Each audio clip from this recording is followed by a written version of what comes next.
Hello, everyone, and welcome to yet another exciting episode of Lorebeards. We've got a special one for you today, but before we begin, if somebody out there could just give us a quick nod or a wink to say that you can hear us loud and clear and all is well.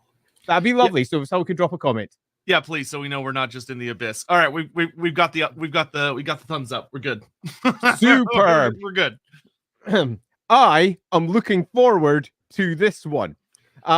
As any of you who tuned into my streams yesterday will know, I opened up my box yesterday and I have been poring over this bad boy and the other books since then. And it's fair to say, I'm actually pretty happy. And if you watched my stream yesterday, you'll know I'm a picky bastard because I kind of tore into the old world box set. Yeah, I really tore into it. If you haven't watched my unboxing, I was kind of mean in places, but you know, I'm a hard guy to please. I've really enjoyed this book, and yes, it has made quite a lot of changes to the lore. So I'm going to start off by opening with a caveat and a warning. This stream may extend over more than one episode because we have an enormous amount to discuss, both in terms of new stuff that has been added, old stuff that has been embellished or gently tweaked here or there, or just some new additions, or not so much new additions, more the synthesizing of different material into something that makes sense overall, hopefully. Also, discussions about, hopefully. Also, some discussions about stuff that perhaps wasn't included as well, because there's a definite focus for these books as to the sort of material that they want to include. And interestingly, in places, a heavy focus on some material that could very easily have not been included given the armies that they've decided to choose to focus upon during the course of, let's call it, this edition of Warhammer. So, beyond that, I'm about to pass over to Sotek. Before I do so, I will say our standard little thing about super chats and all the rest. We're going to take those in batches as we go. So if you do have any burning questions that you drop into a super chat, there may be a small pause before we turn to it, but we will turn to it quickly because we don't want them just stacking up there. For example, we have one there. Thank you very much, by the way. Hey, Andy. Hey, Sotek, amazing stream. So thank you very much. I love the Lorebeards, as do we, although my beard's a bit less heavy at the moment. Is rune magic a big enough topic to cover in a stream? Oh, hell yeah. If not, can you recommend a book, please, where it's a bit more detailed lore-wise? Grudge Lore. Yeah, Grudge Lore is a good place. That's one of the old Black Library books, and Stone and Steel for Warhammer Fantasy Roleplay First Edition, published by Hogshead, goes into it in some depth. It's relatively old, but it was written after all of the runic magic was firmly put into place by the studio. So for all it's ancient, it's actually not a bad source to look up. So Stone and Steel is well worth diving into. Also, if you ever want to Google like Khazalid Lexicon, there's a dedicated website that's kind of like coalesced everything together, including like all the grammar rules and everything. So you can find a lot there. Hey, Aaron, thank you very much. Good evening, gents, and good evening to you too. May your beards be long and well groomed. I'm more on the slightly well groomed side myself at the moment. And finally, Viper says, good to see you all, and good to see you in return. Thank you so much for your generosity there. So I'm going to pull out my book and pass over Before to you do, I'm going to cut in real quick. What would you like to say? Because I just want to touch on like 2 or 3 really quick things, because I've seen some like worries from people about this stream. We are not going to be spoiling Lords of the Lance, which part of my book is invisible because blue screen. But I just got my copy, we're focusing more on the wider world stuff. So if you're really like, oh, I don't want to be spoiled on the Black Library stuff, you got nothing to worry about. You can watch the full stream. Nothing's gonna be spoiled. Absolutely. We're not gonna touch. We're really not gonna touch the War and the Border Princes. Probably, and we're really not going to touch any of this stuff. So feel free to just stick around. We're going to be mostly dealing with the broad scope for today's stream. Have you anything else you would like to add for your little intro before we go? I'm just holding my book going. Other than I think this is going to be kind of a fun, like the good and the bad and the ugly type thing, though there's not as much ugly as I think a lot of people were expecting, which is very, very pleasant. Me and Andy were kind of talking about beforehand, and it is worth noting that if you're really a lore person and you're like, okay, I want to get into the lore, what books do I really want to get? Funny enough, you want to get the books that you would think you don't, and you don't want to get the books that you think you do. So you want to get the core rule book first and foremost. It's like the it's like old Warhammer Fantasy, where the core rulebook was like 50% lore and then 50% rules. It's the same thing. And then there's the like the big forces of books, so like the Ravening Hordes book and the Forces of Fantasy book. Both of those also have a ton of lore. Don't bother with the arcane journals. Unless you just really want to read like a snippet. Like I have these, but once again, blue screen makes them partially invisible. They look awesome. Yeah, so if only they had see-through. Could you imagine if they had this technology? So these books, they're super duper tiny. And granted, they're fairly cheap, but they barely have anything in them unless you're wanting to read about the War and the Border Princes specifically. So they deal with like what's happening right now, which is why they're so thin. Whereas all the other books deal with like the actual world. But that is my rambling done. Yeah, and I'd like to reinforce what Sotek says there. If you're out there going, you know what, I really love Warhammer. I've been playing, for example, Total War for some time, or Warhammer Fantasy Roleplay, and I'd like to get a good grip of what the world is like. I actually can't recommend this bad boy enough. It gives a really good grasp of both from the very beginning right up to now, and actually goes beyond what you might expect for an old world book, because its timeline actually goes beyond the old world into the future a little too. So I will say this is gonna probably be a thing on its own, like its own video or stream at some point. There's been a lot of interesting rumors about like what the scope of the old world was planned to be and what we ended up getting. And the core rulebook reeks of a book that had a global perspective. Yep. And then something happened and they decided to narrow it down for like the first edition of Old World. And from our perspective, that's a good thing. Yeah, that's not a bad idea at all. It's brilliant because it gives us more to get our teeth into, because it does speak to a host of, as we're about to go into, material that, in terms of the old world, is utterly irrelevant, completely unneeded. I could have cut the background material in this almost in half and still had a book that was 100% focused on what it's presenting as a setting, and would have been a really good intro for the old world as well. Perhaps less intimidating for those some people out there who want it to be short, perhaps less interesting for people like us who want everything to be included. We have no place for cowards here. So we can tear it apart. And I think this is to our benefit, actually, for all the scope of this book is significantly beyond the stated goal of this book. So I think that's a good way. Now, I'm not entirely sure how we should sort this, but I'm half tempted to just basically go through it in order in terms of what it presents, because it's a pretty good way of handling it. That's a great it also means I get to look at my tome as I go. Yeah, look at my tome. My physical copy hasn't showed up yet. So because they sold out of the core rulebook in my area before I could get one, and they still haven't gotten new ones in yet. But so I think it's worth starting with the chapter that's literally listed as "in the beginning," which is the most cliche way to start off a setting that anyone has ever written ever. But it works. I will say they use a really. These books are kind of funny. Games Workshop definitely did as much cutting as they could of taking old art and just repurposing it. There's very, very little actually new art within the core rulebook.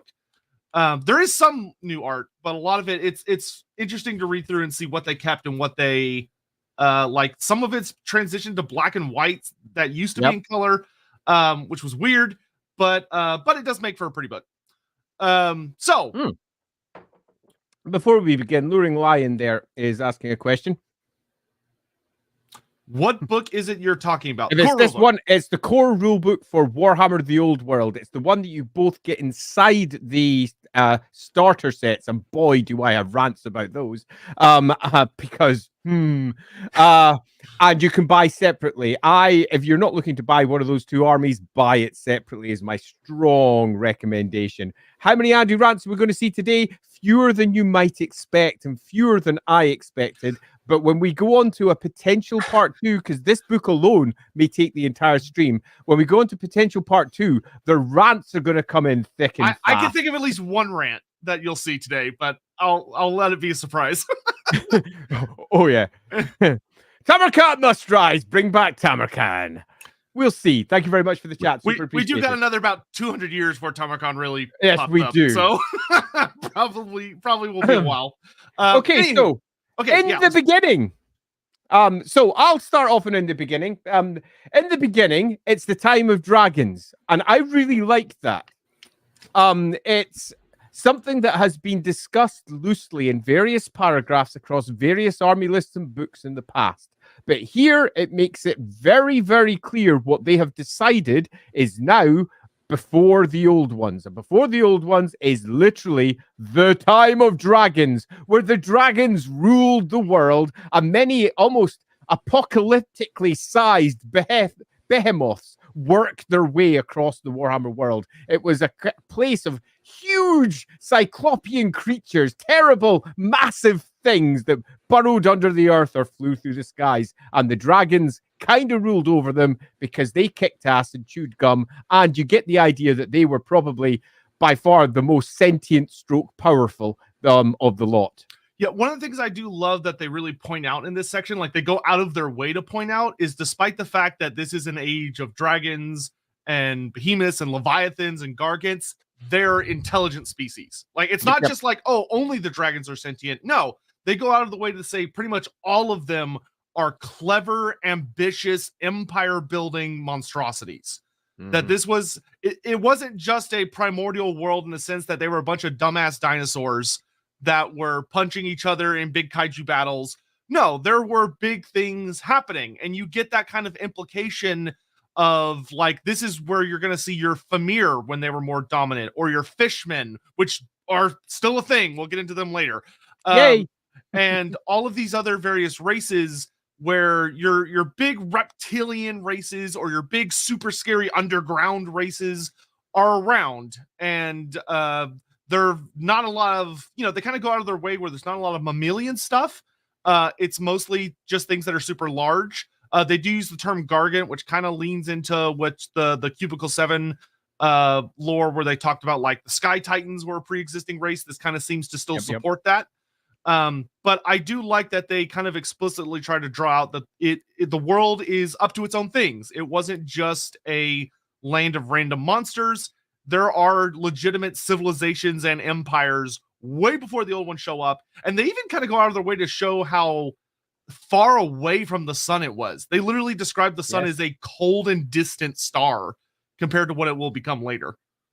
Which I thought was a lovely little inclusion, because having written about this particular section myself more than once, it was really nice to see many of those old tropes being brought forward again. And you'll find throughout the course of this, let's say, summary of Warhammer's history, there is a lovely mix of the old and the new, all present at once, and often you can see the clear intention of attempting to synthesize that material into a relatively consistent whole. And for me, that's just beautiful, because it's something that in everything I've done, I have attempted to do. So it's really nice to see it come to pass.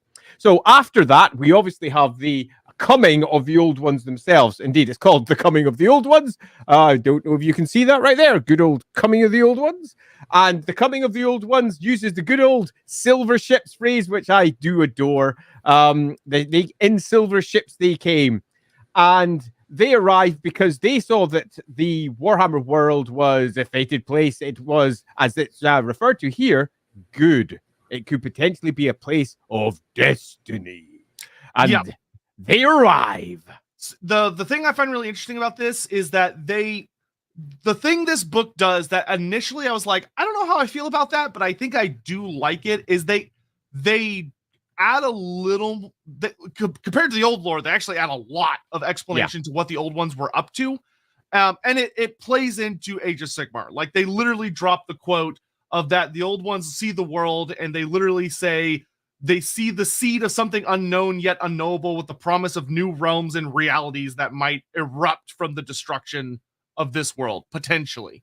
So like you have the whole thing of, which plays into, actually hilariously, it's a retcon to fix an issue in Age of Sigmar, because in Age of Sigmar they have this concept where the realm gates and a lot of the technology Age of Sigmar relies on was made by the old ones, which didn't make sense in the Age of Sigmar lore when you looked back at fantasy, because it's like, okay, so the old ones had to know this was going to happen.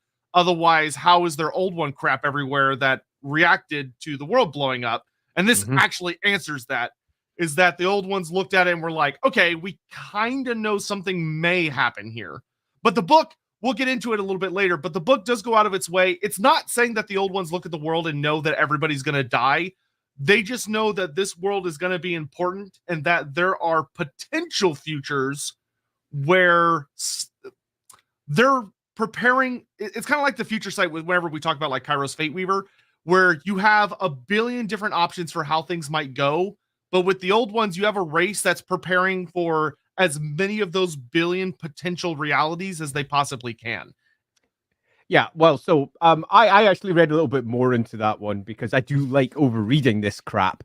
And I think it's fair to say that the destruction of the Warhammer world by chaos was part of the Great Plan. That doesn't mean it was the only outcome of the Great Plan, but it was certainly part of it. And I think that that is to the benefit of the setting significantly. I disagreed with this upon first reading. I was like, oh, really? And then I thought about it and I was like, no, really, because it's the only thing that makes sense of it all in any realistic fashion. And it shows just how much the Lizardmen themselves have no real idea of what's going down. And that, for me, also potentially answers the other great conundrum of the old world with the old one, not the old world, with the old ones. And that is, why did they fuck off? And the answer is because it's what they wanted to happen, which is a horrific outcome if true. And I quite like that as a potential. They saw this massive inflowing of magic, as we're about to get to, and they were like, yep, so this is the end we're going for then, is it? Off we go. We're hiking out of here. And that, I think, speaks to a far more capable set of old ones than the, quite frankly, idiots that you get given with the rise of chaos and what is to come. And it makes the chaos powers and the great gods that they are arguably much, much more powerful, given just how insidious they become to somehow outwit the old ones themselves, which I also quite like. So I love the balance that lies between there somewhere, because they don't answer it. They leave it as open possibilities. Yeah, and I think that's the core thing, is that the old ones are given a bit more agency in this version of the story, where there's a little more sprinkling of what is actually, because it used to be that they were just completely unknowable, but I agree with Andy in that it made them seem like just complete idiots, in that they kind of caused like the rise of chaos and were somehow completely unaware of it until it killed them. Whereas this story very much seems to lean into, no, they were keenly aware of that possibility and seem to even be preparing for it, but it doesn't necessarily mean it went the way they thought it was going to. Or indeed, they would have preferred. It could have been say, just to keep it simple, there was 10 options that they wanted. This was number 10, the last one, and it's the one that happened to come out, and they were like, well, let's move on to the great plan for option 10 then, and off they went. I think this is a sensible outcome, and as we go on, particularly with the small snippet that they drop in the dwarf section, it's a really small one, but if you read it for what it is, it again suggests the old ones were fully aware of what was about to happen.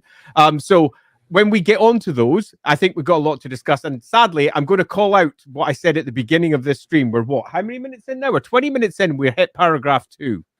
Yeah, let's okay. Let's keep on moving. Yeah, let's keep on moving on that one, because we do have a lot that we want to move on to. So I'm going to hit on to the next 2 parts, which are Reforging the World and the Young Races. Oh, the Young Races nicely clarified something that had always been hinted at, but is now 100% certain. They uplifted humanity. Humanity definitely was uplifted by the old ones. None of this, they might have been, they emerged from somewhere. They were not part of the plan. They were. And they uplifted humanity before the ogres and the halflings, who were both confirmed to be uplifted very near the end, and also created somewhat more, well, crudely, one could argue, although I don't think that that's necessarily the best reading. But they are definitely linked together for certain in the text again, which for me, for the core Warhammer text, is super important, because I've always written that when I've done my halflings and my ogre material. So it's nice to see the Warhammer Old World book reaffirming that part, which was a very originally put in place for the very first Ogre Kingdoms army list before it was even released. So that was really nice to see in place. Yeah, for me, the big things that stand out is the reconfirming that the greenskins are not a native species. They're literally alien. They're an alien group were stowaways. They snuck onto the planet. Yeah, the sneaking on one I found really interesting Yeah, it because seems to imply that the greenskins did it on purpose. Like it wasn't. So the old lore was like, oh, they were spores on the outside of the ships. The new lore says, no, there were greenskins hiding on the old one ships that got to the planet, spreading everywhere. They'll never spot us. Har. Let's go, lads. This version of it for me struck me as almost ridiculous, like they were some sort of intergalactic stowaways with their own Hitchhiker's Guide to the Orcish Galaxy. To me, though. Like oak spores. Like I like the idea more of greenskins sneaking onto the ship because stupid goddamn greenskins doing that kind of shit that they can sneak by an omnipotent race. Yeah, exactly. It left me with a really big really. No, it's okay. Can you give me a story, maybe Mork and Gork based? Brutal but cunning. They're bed bugs. Yeah. Even the old ones can't deal with bed bugs. As we're doing that little pause, let's run through the other comments there. Can you tell Grimgore to stop forcing me to gift? I could do it on my own. No money. Thank you. Nah, it's okay. Hey, Commander Bond, thank you very much. Hi, quick question. The GW really did move Bloodkeep to Sylvania? No. Don't look into all of that new lore stuff, but want to cover if that's not true. I literally just looked. That's not true. Bloodkeep's the exact same place it's always been. Yep. I thought we had one other one there. There it is. But yeah, sure. Why Crimlo is have y'all ever looked at what Crimlo actually is? Like y'all meme on me, but have you looked at how bad what that is? It was awesome. They're athletic frogmen. Like it is so weird looking. Best. Anyway, but the other thing that so the change with the greenskins being instead of spores that survive the vacuum of space and seed on the planet, we have it. Granted, it doesn't state it, but it seems to imply that there are some greenskins that sneak on. It does state it later on in the orc section. Oh, that's true. That's true. It literally says it in the orc section. We'll get to that later, just so I can quote it, and we can all go orcs. But me, I like that change a lot. I would love a short. I know they're never going to do it. I would love a short story that is the hooliganism of greenskins being a pain in the ass for the old ones. Of just gods trying to deal with a termite infestation, and they're just having a pain in the ass time with it. But the other thing that's interesting is in the Reforging the World section, they seem to be going back to older lore. Yeah, the first generation of the Slaanesh seemed to be re-retconned to being from somewhere else, because it says that the initial servants of the old ones came through the Stellar Gates instead of being spawned on the world itself. Which for people that don't know, if you go back to like 6th edition fantasy, the first generation Slaanesh, like Lord Croak, came from somewhere else. They were brought to the Warhammer world by the Slaanesh because they were like the most elite of their servants. And then the further generation, so the 2nd through 5th spawnings, were spawned on the planet itself. But in the later editions of like 7th and 8th, they changed it to all of the Slaanesh were spawned on the planet. So the old world is going back to 6th edition, where Lord Croak came from somewhere else. He came through the Stellar Gates with the other first generation Slaanesh, which is super interesting and I like a lot because it implies a much more ancient life and level of power. Where now, okay, Lord Croak isn't younger than Kolek Suneater. Now Lord Croak is probably the oldest character in the setting, or one of the oldest characters in the setting. Yeah, agreed. Well, not necessarily the oldest on the Warhammer world as a whole, though. Right, we'll get to that. Yeah, quite. There are some others to discuss. But I also find this particularly interesting because they split it here between the old species, the ones that they brought with them effectively, and the new ones that they uplift. And they mark it nice and clearly that the first chosen of the old ones are the elves. The elves are uplifted first. They are the first species that they go, yoink, you are now super awesome. And then they go down through others, including humanity, dwarves, and then humans, and then the ogres and the halflings. And I find that an interesting change and categorization and clarity. So one change they did make that I don't think I like this change actually, is Uh-huh. that I think they probably did this more for word count than anything because it adds a lot of text. But in 8th edition, I really like the inclusion of why they kept making more races is because there was a flaw. So like they made the elves, but then the elves were so magical to the point that they were too vulnerable to it, and they were like, okay, maybe we can still make these work, but let's make something that's super anti-magical. And they make the dwarves and go, oh no, these are too insular, they're too stubborn, they're too resistant to change. Let's make something else. They left that part out. Like they left out the flaws of the races during the creation myth, which does add a lot of text. So I can see why they did it, but I did like that text a lot in the 8th edition lore. Yeah, agreed. And inevitably, as we all know, the next step is the cataclysm. The cataclysm. That's when it all goes very wrong. And they make it quite clear here, because they are speaking with God tone, that the old ones don't know about disaster incoming and chaos about to arrive. But they undermine this in several other places. So I wouldn't take this with the clarity it suggests, because there will be other readings for this in future, and I imagine other writers might go in a different direction, particularly if they break their word and go to town on the lizard men at a later date. I would bet anyone $1,000 they will. Yeah, and I think that is very, very likely indeed. Cut a long story short, this is largely as we knew it, but there is a couple of major differences. For example, they discuss the rising etheric entities, and these etheric entities corrupt souls and find them delicious. And that's, I find, a very interesting way of putting it. They also mentioned something which I found quite interesting, and that's that the ruinous powers to come masqueraded as beneficent gods, suggesting that there were other gods as well at this point. There's a really interesting snippet here, and it's also it marries well with a snippet that comes later when they discuss Cain. And they mention quite clear, but it's actually a Vol section where they discuss Vol, and they say that there was definitely, again, a great war amongst the gods. This war is not detailed at all in their timeline. It almost doesn't exist. But similarly, they do include the fact that there are gods, sort of, before the cataclysm.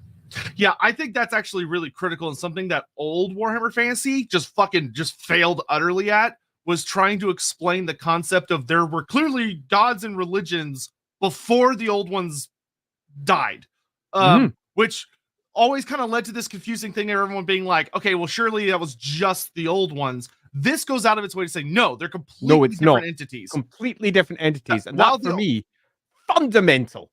Yeah, it's super important because it's like, okay, the old ones are off doing things, but I think the book does a good job of kind of saying that the old ones were not, the old ones don't, the book kind of seems to suggest the old ones were not super hands-on as far as being like on the planet walking around. There is an implication that they did for a tiny bit, where when they initially showed up, they did battle with a lot of the ancient titans, and there was like this war of gods.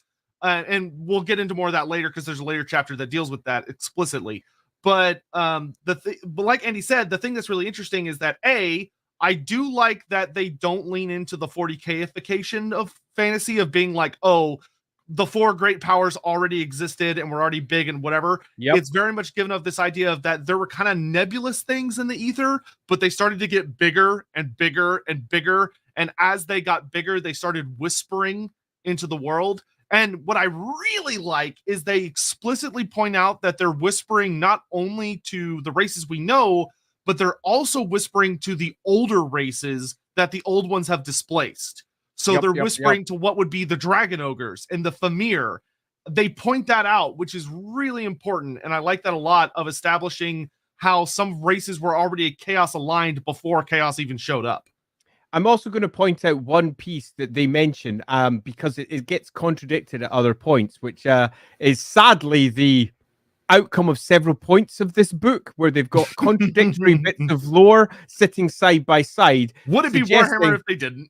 Yeah, would it be Warhammer if they didn't? So, for example, they've got it very clearly here stated with clarity that the winds of magic are there, And it's the winds of magic that they're the nascent powers that will become the great chaos gods to be used to flow, because they're already flowing endlessly from the gateways. And these whispers from the dark gods came down through the winds of magic to them.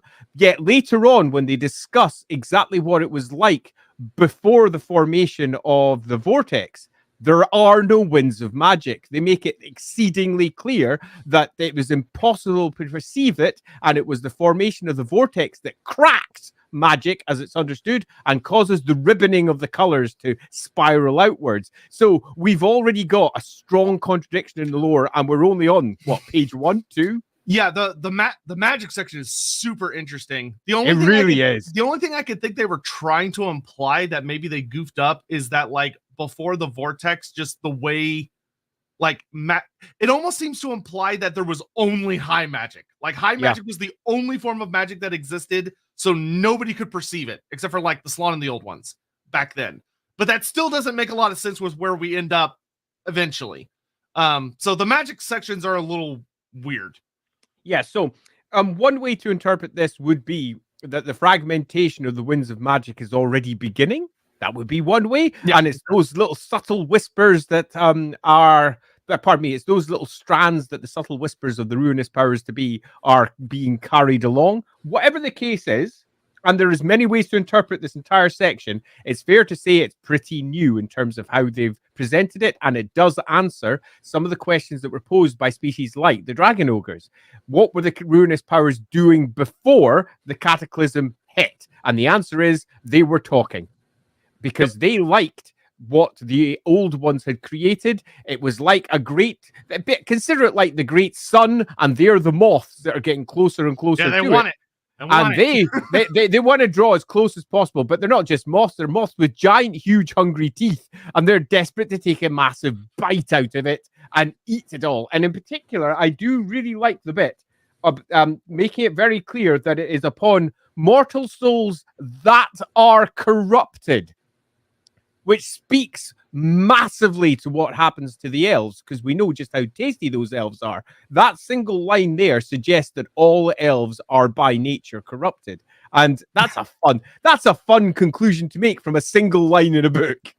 I do love it, though. All right, let's catch up on some super chat stuff real quick. Yeah, good idea. Could there have been different magic types before the winds, and it's through them that the dark gods were able to whisper? Maybe. So the magic section much later in the book seems to go out of its way to say that magic was not shattered. Like, there were no colors. There was just magic. It was a singular concept.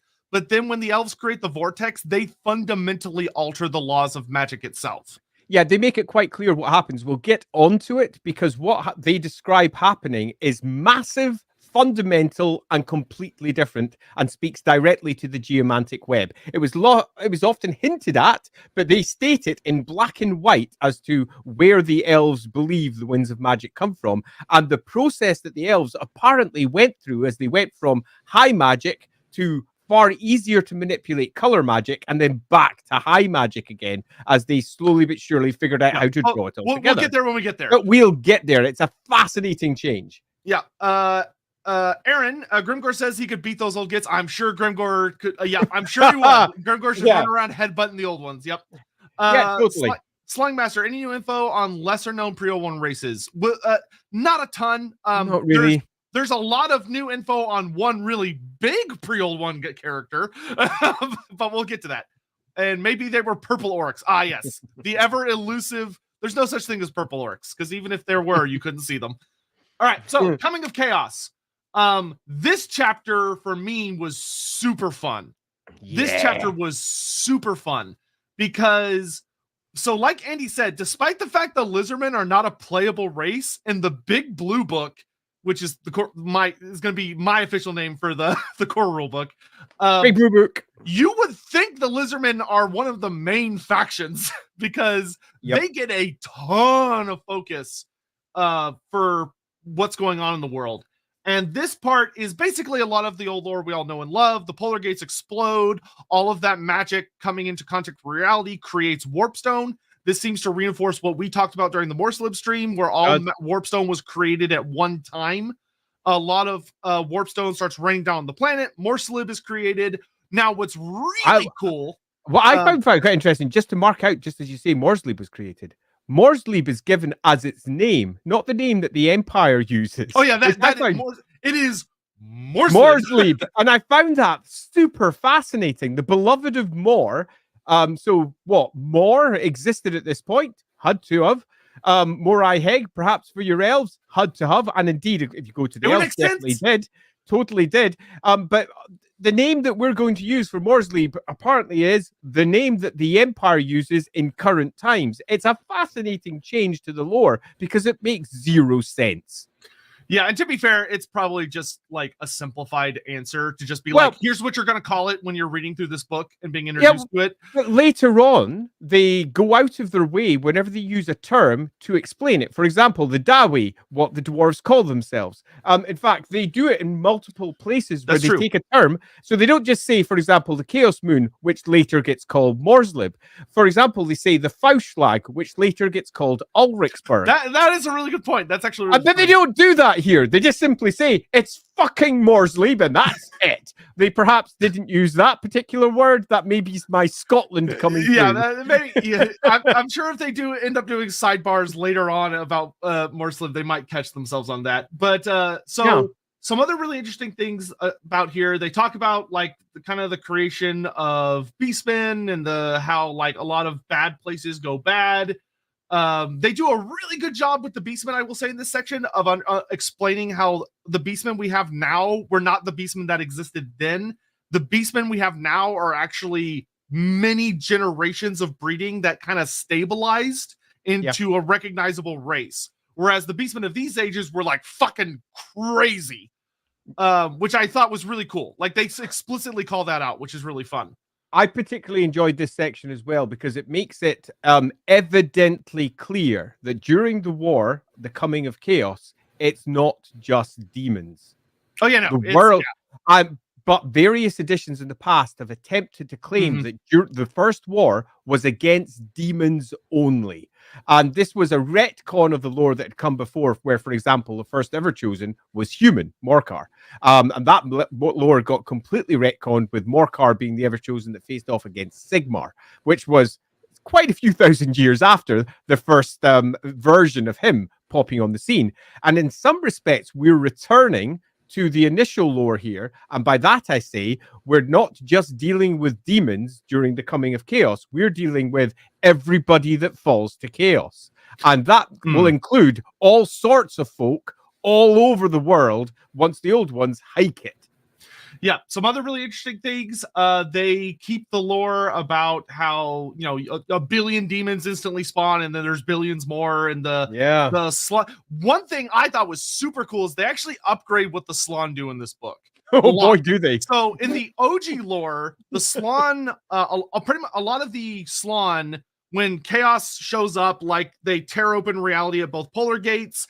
And in the old lore, it was a lot of the Slann died to basically stabilize reality, and that was it.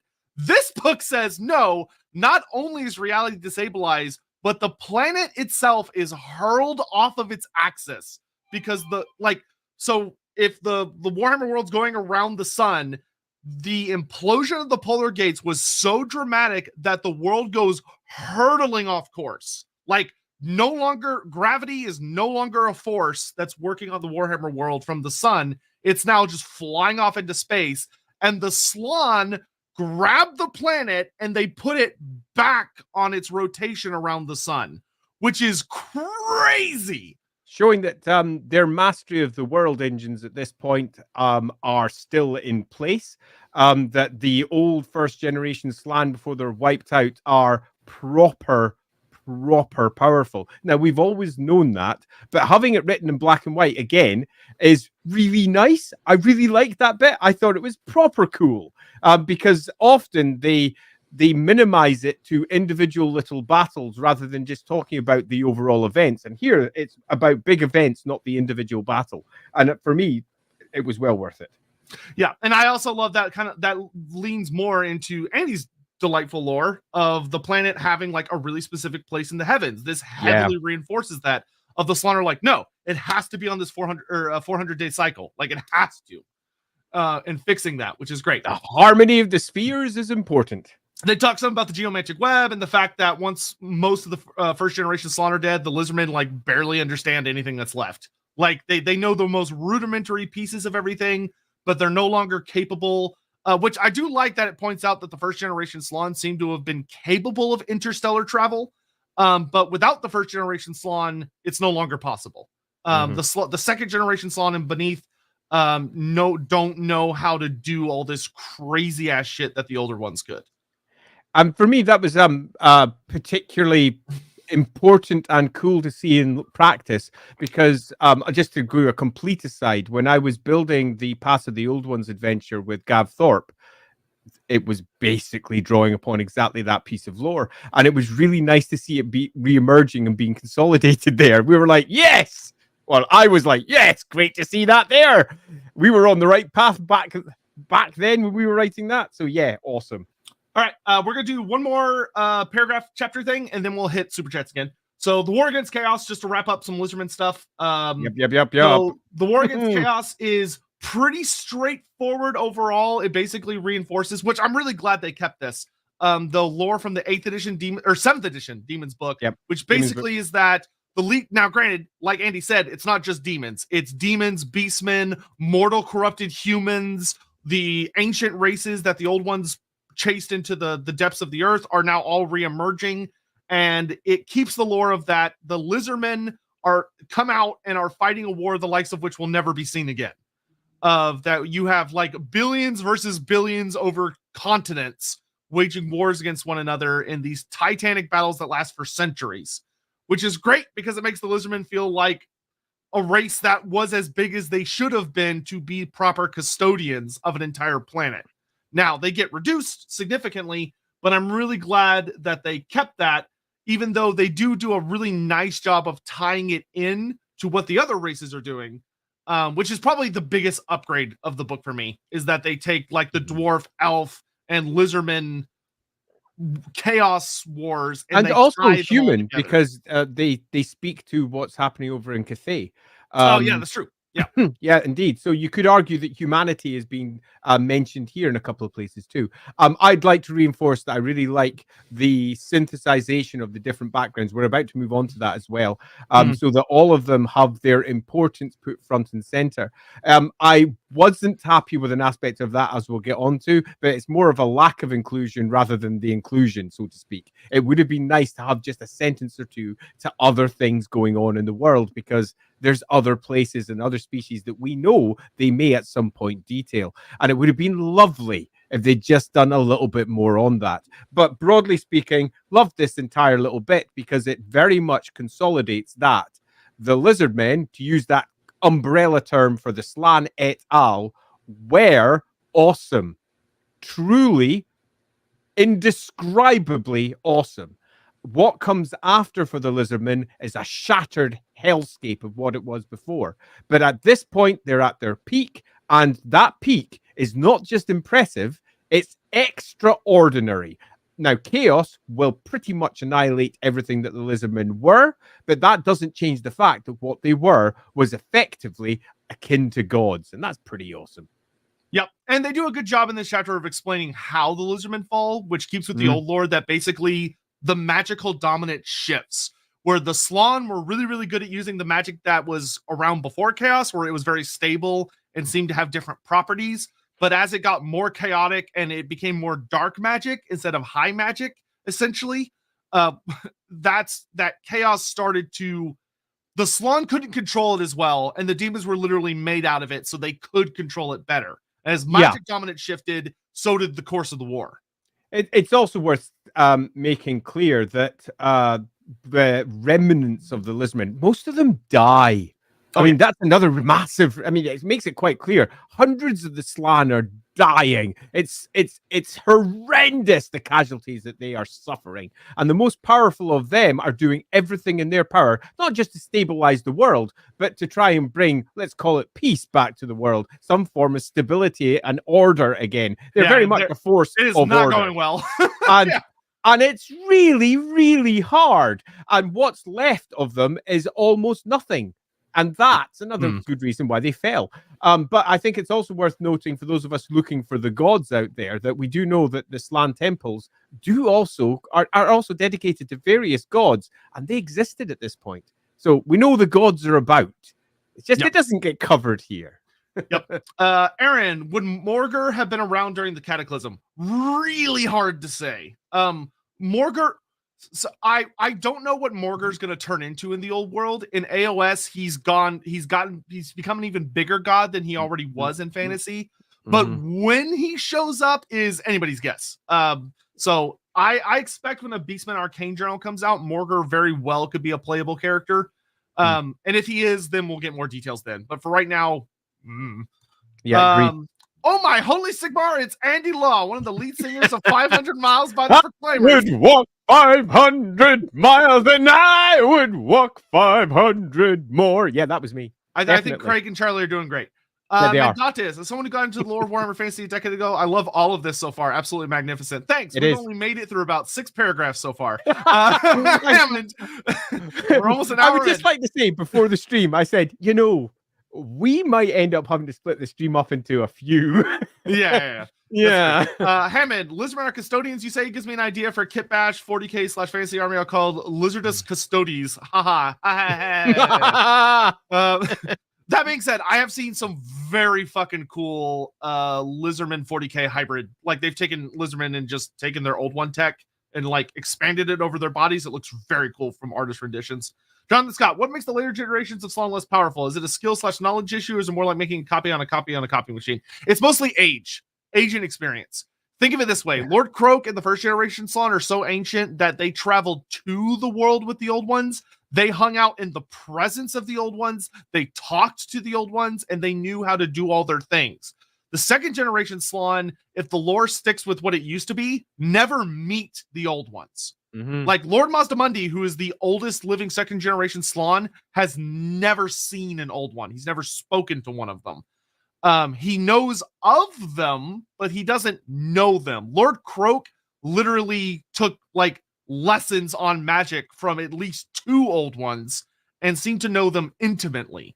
So it's an issue of that. They're often the difference in age between them is in the thousands of years. And if the old lore sticks, the Slan were often spawned for a specific purpose. Like, okay, we want to shift the continents. So this generation Slan is going to really heavily specialize in geomancy and be really good at moving the continents around, performing specific tasks. Whereas the first generation seemed to be like the personal attendants to the old ones themselves. Yeah. It's the best way I can explain it. And I completely agree. And to give you an analogy to try and get it into your head, imagine it was us who was doing the terraforming, us humans, and we arrive on planet Bob, and we decide that we're going to terraform. Who else is going to come and terrify us? We're going to terraform planet Bob. So we start the terraforming process. During the course of us starting the terraforming process, we have some kids. Then a great cataclysm occurs, and everybody dies except for the kids. It's the kids that are now in control. They are 6 to 8 years old. What do they know in comparison to the adults that came before? Next to nothing. They've got technology. They don't know how it was built. They've got no instruction manuals. It's stuff that their parents not only knew how to use, they understood it, but probably didn't build it themselves in the first place, because that was given to them by the great knowledge of humanity, the old ones, that has been passed to them through books, through internet, through everything else, so that they can work and upon the shoulders of the giants before without having to figure out everything from scratch. These poor kids have to figure out everything from scratch. And that's the poor bastards who are trying to work the great plan of the Lizardmen and the old ones on the Warhammer world. That's why the Lizardmen being called the children of the old ones is the most apt name for them. It's literally what they are. It's their children. Yeah. Hammond, what's the chance we get more Lizardmen DLC? 10 in 1. Ha ha ha ha. Seriously, Hammond. Last one. Do you think some of the differences between elves and humans come down to humans being more of a rush job by the old ones? No, not exactly. I would say that it's more that the old ones were aiming more for adaptability with humans instead of a specific proficiency that they did with the elves. Granted, the humans are kind of implied to not have been completely finished, but this book actually goes out of its way to say that adaptability is what humanity excels at. That is their purpose. Clearly. I'll also say, if you're wanting to spin an argument for the great plan is what happened, then humanity is a part of that because it brings it down itself. Humanity becomes ascendant in the Warhammer world. By far, out of all the species, it's one of the most prolific. Yeah, they're the most successful. Empires are out there. Elves are collapsing. Dwarves are collapsing. Dragons, there's like 10 left. That's obviously a massive over exaggeration. But of all species of the Warhammer world, humanity is by far the most successful. Even the greenskins, who are very successful at what they do, just come in tides and go in time with that. They're more like a storm than they are a successful species. So if I would not view humanity as anything close to a failure, I'd in fact flip that round and say that they are the most successful and the elves are a failure. Yeah. All right, so back to this so we can keep moving. The Children of Grugni. Yay! Fun fucking chapter that does such a good job. So, so the big thing this does is one of my biggest issues with the old lore for the dwarves is that there was a huge competing story that I didn't like, where some of the stories about the dwarves would say, oh, the dwarves went down underground when the cataclysm happened and they don't come back up until the vortex is formed. So they just didn't do anything. They just hide underground and that's it. And then there were other stories that said, no, they were being attacked by chaos and holds were falling and Grimnir's out there fighting people and they never mixed them and it was really dumb. This story mixes them and it's perfect. It is just lovely.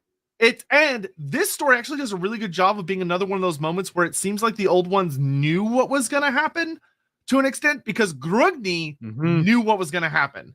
He has a prophetic vision, or because there's always the thing about the ancestor gods also did not get to meet the old ones. Instead, there seems to have been a realm known as the Glittering Realm where knowledge is kind of imparted onto them, which is fascinating. But within that, Grugni apparently has a big vision and he's like, hey, shit's about to go down. We need to go underground. But they only go underground for the initial storm. So basically when chaos explodes outwards and the Slann are like, oh shit, and the Slann stabilize the planet and they stabilize reality, that's when the dwarves come back up. So they're gone for the initial storm, but we're still deep in the cataclysm when the dwarves come back out and start going, bring it on, which is awesome. The dwarves are participating, which is great. So I really like this section because it did a couple of clarifying things that have been missing for the dwarves for some time. First, it states quite clearly that the dwarves are exceedingly primitive. And this is not normally stated in many of the dwarven lores, where they like to imagine that right at the very beginning, they were already receiving the wisdom of the old ones. They kicked ass, they chewed gum, and their empire across the Carachancore was extraordinary. This undermines that entirely. The dwarves are primitive. The ancestor gods, however, those who effectively created the dwarves that were to come, the later generations, they taught them everything, literally everything. They're the ones who are the contact through to the old ones. Now, the exact nature of how the old one tech is passed over is not described here. We have our glittering realm elsewhere, not here. But it's quite clear that our ancestor gods are super, super special because they are the first. Now, whether there's 3 or whether there's more, that depends on the lore that you read. But at this point, only I think 3 are mentioned, as I recall. They mentioned 3 explicitly, but they definitely leave it open. But they leave it open, which is super important if you're trying to propagate and create an entire species. Just hashtag saying. This entire section is lovely because it speaks to exactly what they're doing. It sort of suggests that Valea has magic. I was about to say, the thing I love about this, later on, it talks about how the ancestor gods contribute culturally to the dwarves. But this section goes so far to say, not only do they do cultural things, each of the ancestor gods has a critical war function. Grugni is like, hey, this is how runes work. This is runic magic. I'm going to teach you guys how to forge. We're going to make the best weapons and armor because you're going to do what I tell you to. Valea fucking obliterates magic. Like she's like dispelling, literally. It's not that she's using runes to dispel. It seems to very much imply that Valea is teaching the dwarves how to break and dampen magic. Yeah. Which is really cool and really interesting. It really is, particularly given what we know about how magic works. So that for me was a fascinating little snippet. But this section is mostly just little snippets where we get to see how and then each of the and gods then Grimnir work. goes outside. This also talks about how the forces of chaos. Now it specifically points out that it's a lot of the mortal legions as well. So it once again calls out beastmen and humans are laying siege to the dwarf holds, and the dwarfs march out. But this allows the Old Lord to still work, like the lore of Kugoth Plaguefather, destroying several of the early holds. That still makes sense within this context, which is great. It's great.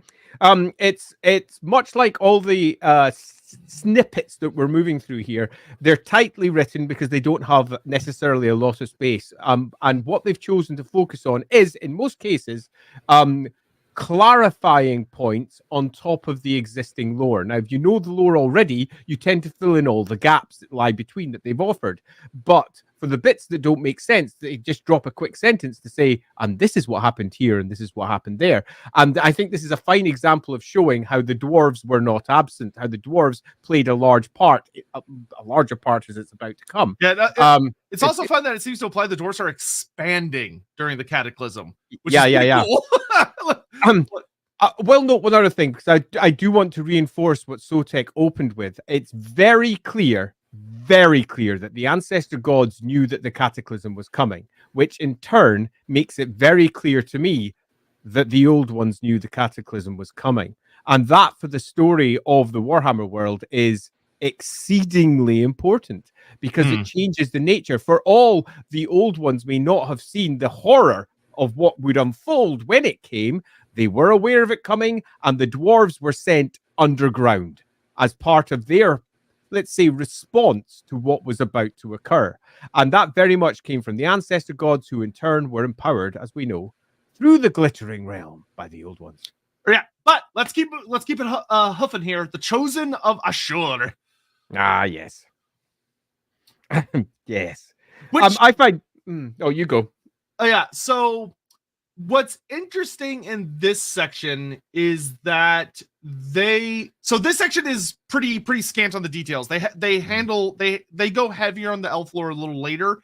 But this section, there are a couple of things that are really fun about it. Anarian is pointed out as a world walker.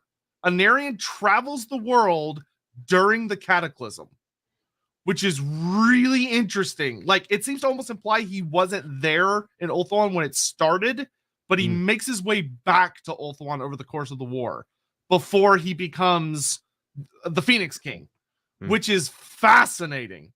I mean, it makes sense that the elves would have started naval travel before the cataclysm, but I don't think I've ever seen that stated anywhere before. No, it's hinted at in a couple of places. Right there in the very first discussion of Anarian, it says that he returns. And that suggests he's been somewhere. And here we have it nicely clarified that, yes, he's been having a good jaunt around the world, kicking in demons, doing his Anarian thing, and returning home to effectively the land of the gods, that blessed place, Ulthuan. And yeah, this entire section is, for those of you who know your elf lore, exactly what you expect. It's a summation of the initial events with Anarian and Kalidor, Dragon Tamer, doing their thing. It's super brief. It is super brief. Phew. Yeah. All right, Celestial Dragon. This section is fantastic. It's fucking great. Celestial Dragon explains a lot of really important mysteries about him, where it flat out says that he was the apex predator of the primordial world. Yeah. Like, even among the dragons, he was an apex predator, which is awesome. He's not just like some whelp that like just happened to sneak past the old one. He was a big deal. But what it points out, and what I love, is that it talks about when the old ones show up. This is the section where we basically get the info that the old ones went to war against the original Titans. Yep. And that the Celestial Dragon Emperor saw the old ones and went, I'm not gonna fight that. I know better. I'm not fighting those things. What I particularly liked about it is he chose caution, and it almost looks like he chose diplomacy. Not just caution, because he's effectively ruling over the East, and they're not going to war with him, and that means that he is doing something. Yeah, and he's 100% right. It doesn't say that he hid; it says that he avoids confrontation. Yeah, so it's which matches with like older lore we have that said that the old ones talked to the dragons, some of the ancient ones. So this seems to reinforce that the Celestial Emperor or the Celestial Dragon spoke with the old ones and chose non-aggression at the very least. Yeah, so if you can, with those scant words, what we have is a situation where we've got somebody, the apex predator, the core power in the area, who is, as it's mentioned a little bit later, a very honorable figure in his own right. And he decides to defend certain people against the onslaughts. He chooses caution. He chooses not to confront them directly, if at all. We have the potential for diplomacy. We have the potential for conversations with either first generation Slan, with old ones, with almost anything. And I think that is such a lovely little addition because it speaks to the character of the individual in one-day form, Grand Cathay later. Yeah, the other things that are really interesting, it talks about that the world, as it got warmer, and it says saturated with magic, which is fun, and that there's more and more magic becoming around the area. The Celestial Dragon Emperor studies magic. Like, he goes full scientist researcher mode. He studies magic, and he becomes a hidden master, which I like, because that seems to imply he taught himself, as opposed, or he gathered little bits and pieces from places, but it doesn't seem like he was a student at the feet of the old ones. Rather, he figured it out and became really good at it. And then the second thing I love is that we get confirmation that the dark gods speak to the Dragon Emperor himself. Yep. Which is fascinating. Fascinating and lovely. And what I particularly like is right after that bit, it confirms that this is the point when he decides he will protect humanity, the local humans to where he is, from what he sees for what is going to come.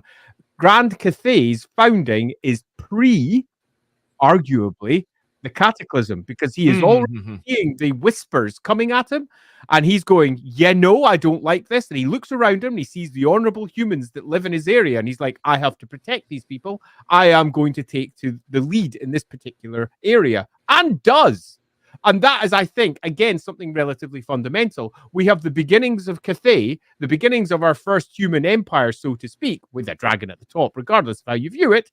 But we have one pre-cataclysm, and that is, that's mental. And actually completely different to how it's normally pitched elsewhere. And I love it. Yep, and we also get the doubling down, which we knew from Total War stuff, but the lore that his wife, he marries her, they have their 9 kids before Chaos shows up. Which I think is super important again, because it means that they were definitely all there during the fall, which is perfect. Yep. The Fall of Itza. This section is fantastic. It's basically pretty much the exact same if you're familiar with the Fall of Itza story. It is. The only difference is they made Croak even more powerful, which is hilarious. Yeah, so in the original story, when Croak unleashes like his Uber spell, not the Deliverance of Itza, the one before that, where he's like unleashing all of his big spells. In the original lore, it's like, oh, he's killing thousands of demons by the spell. This one says he's killing millions of demons per spell. Like, he is killing so many fucking demons that it's just stupid. They also change it, which I love, that the way they talk about his death, it's not that, oh, it's a dozen bloodthirsters. They say it's a host of greater demons from every cardinal direction, which I thought was a really nice way of putting it, particularly when we move on to some of the discussions about Chaos, because they make a fundamental change to the lore about Chaos. It's so big that it completely changes Chaos from the ground up. And I'm really looking forward to getting to that one, because when I read it, I went, well. And then, before we do that, a quick comment from Mandatus, because it was about something earlier. Dang, Andy, humanity's role of adaptability really plays into your version of Lorehammer. It really, really does, and indeed is part and parcel of one of the core, let's say, directions of the campaign. You could almost be convinced that GW watches Lorehammer if it wasn't for the way they drew their maps. Jonathan Scott.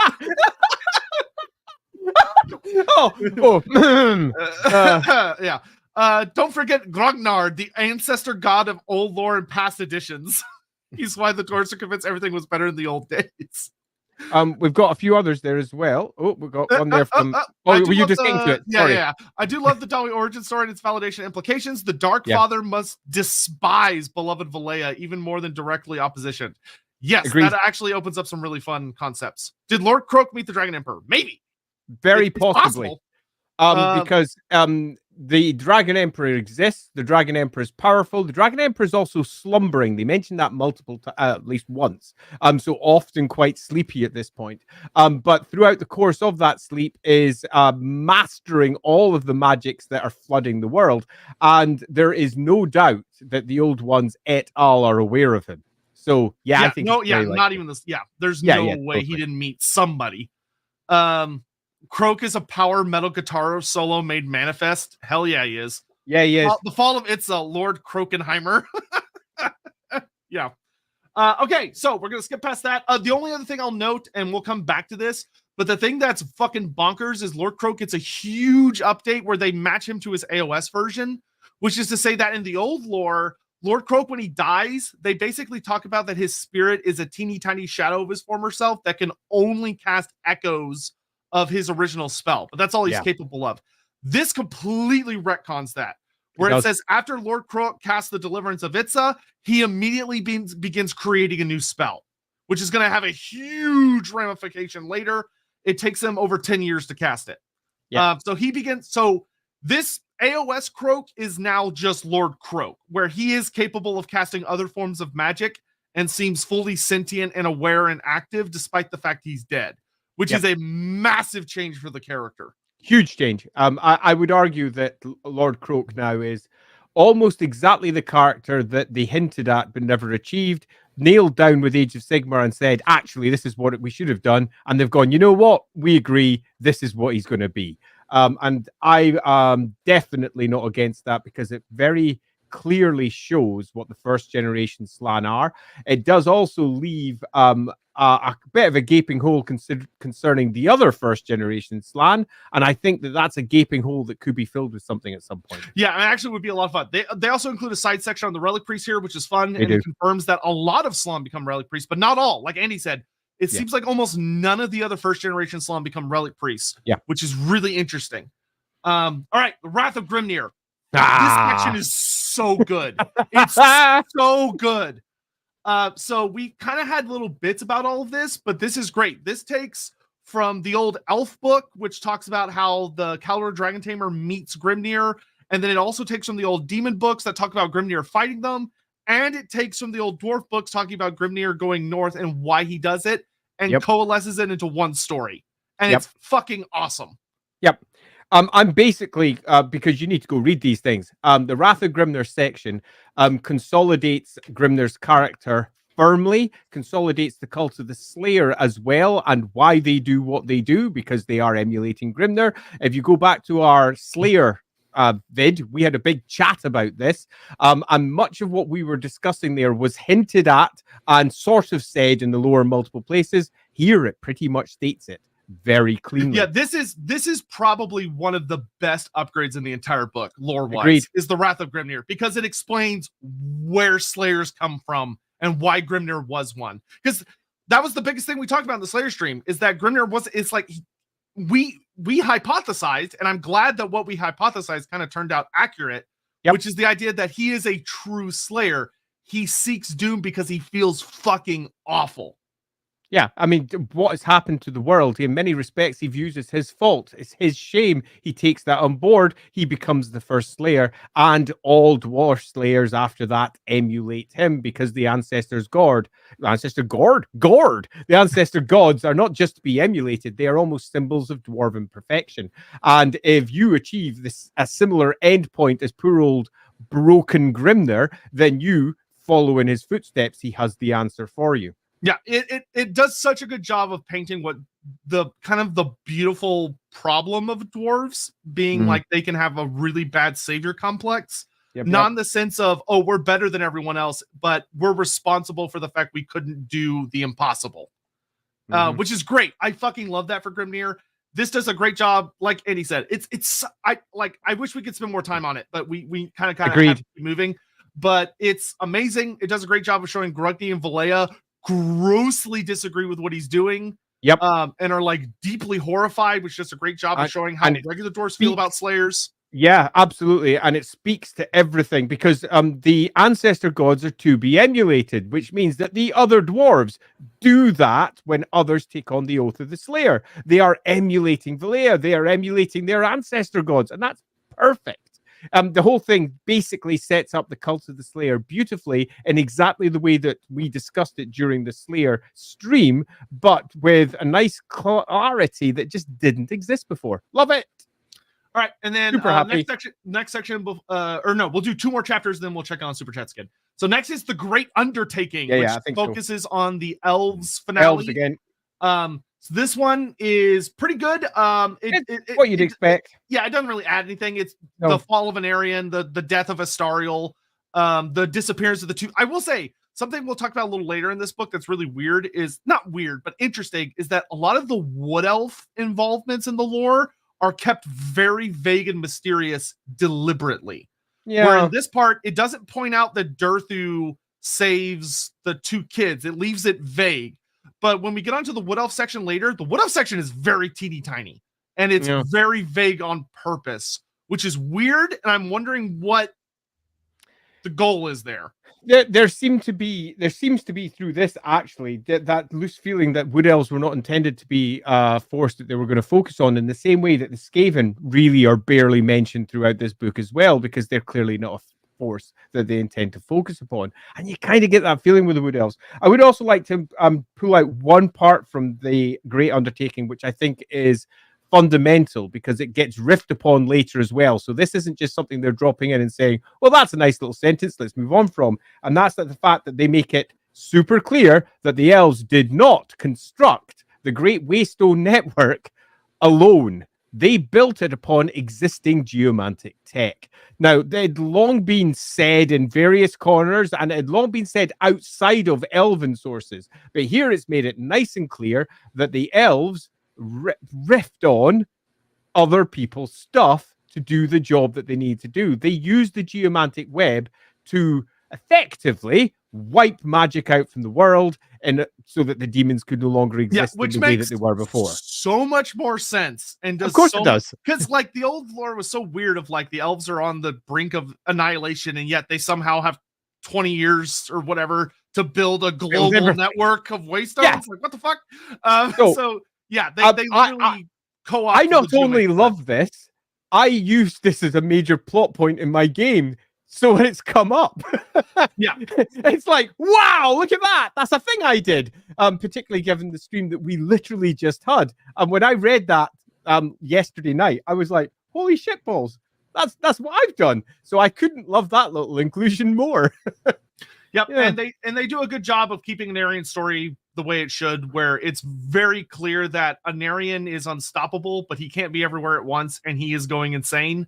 And that he alone seems kind of unaware that everybody is fucked the way things are going, because he's so caught up in his fury.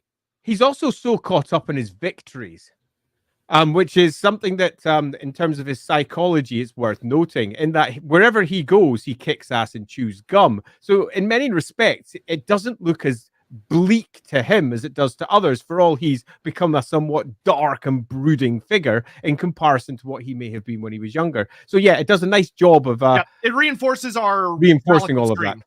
So go watch the Valkyrie stream if you want more info. And then the last thing whose stream? The Malekith. Who? Hey, we're not changing the title, okay? It's Malekith. If it's pre-Old World, it's still Malekith. Who? We'll get to that. So the last chapter before we check up on things, really cool sidebar here about rune magic. That's really fun. It talks about the concept of rune magic. It points out that dwarves are really weird because they don't have shamans, they don't have spellcasters, but instead they have rune magic, and it kind of goes into talking about that the dwarves don't actually really seem to know where rune magic comes from, which is really fun. They have myths about it because Grugny taught them, but he didn't really explain to them where it came from. Yeah, which is very cool. Classic piece of Children of the Gods. Yeah. So New Age, fascinating fucking chapter, and probably my favorite upgrade to the lore in the entire book. Like 10 out of 10 for me. Which is that in the old lore, one of my biggest misgivings is that it kind of had a bad habit of being like, oh, the elves saved everyone, and the elves were the only ones who did anything, and everyone else was useless.